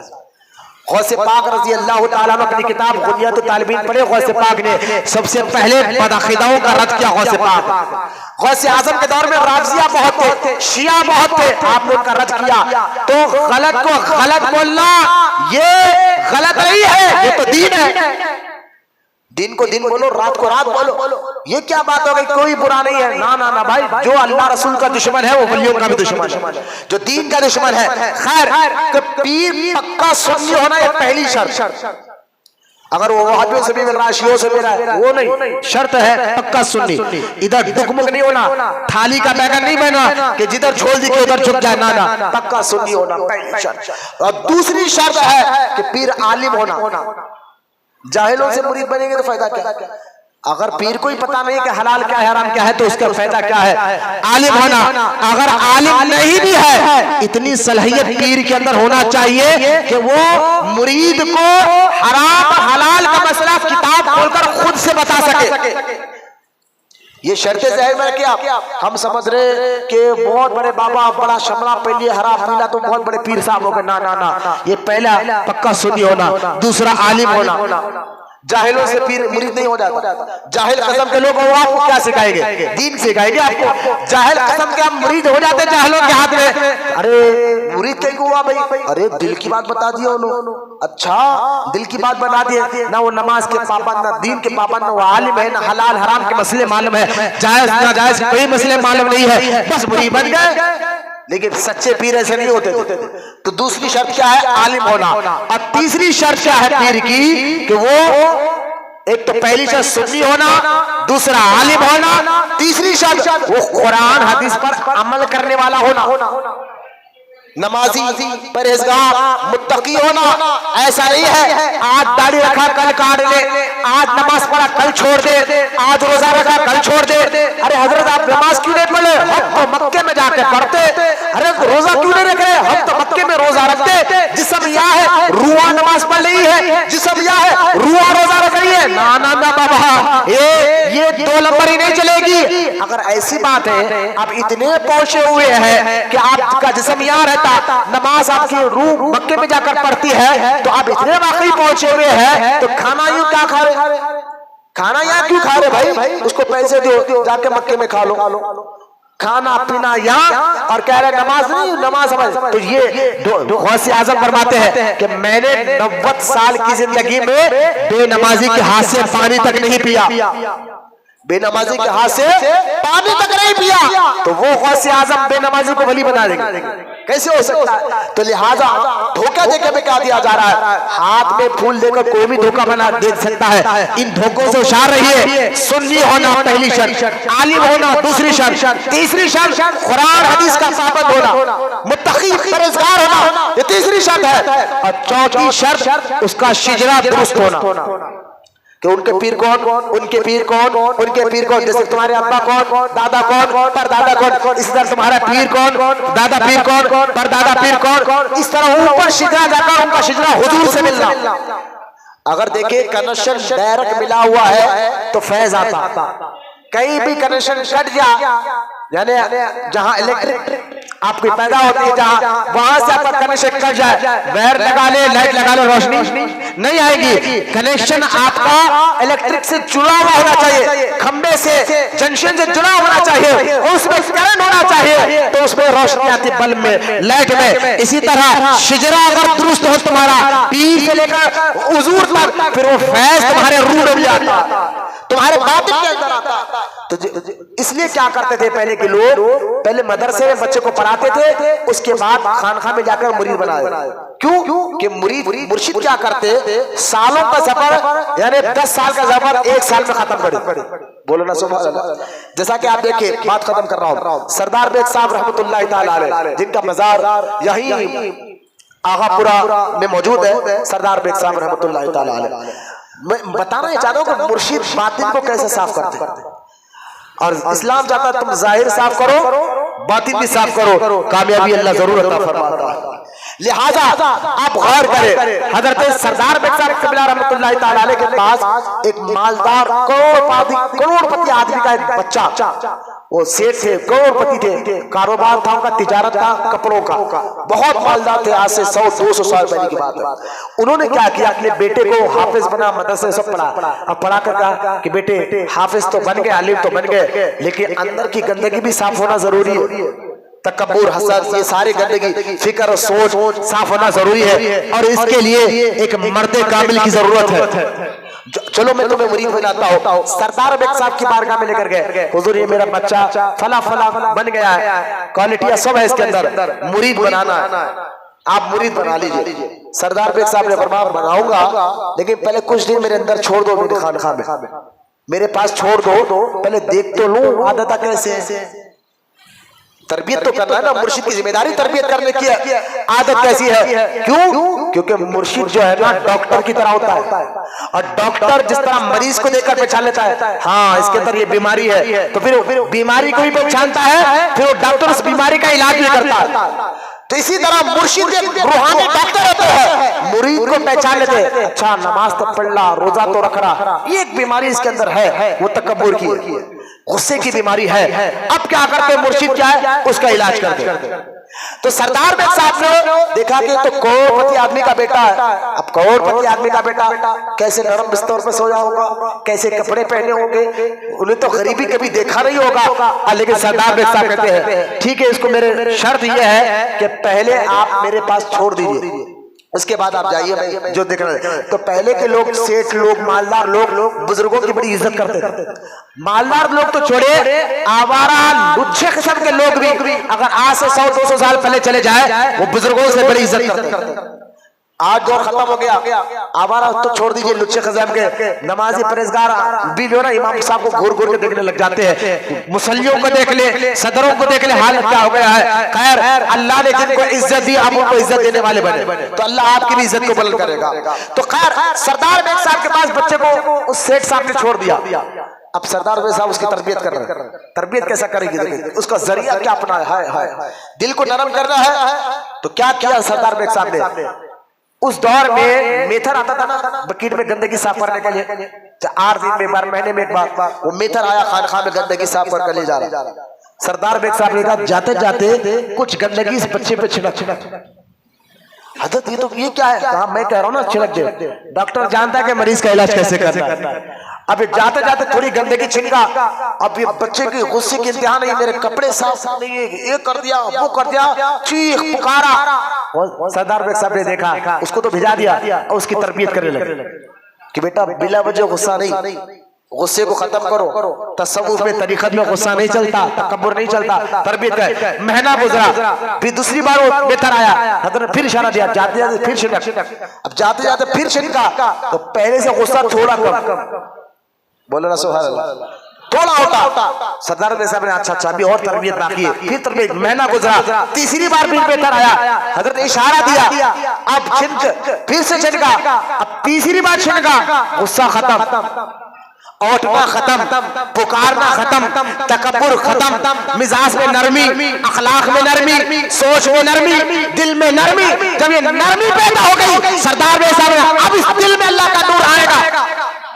بولو لا سبحان اللہ.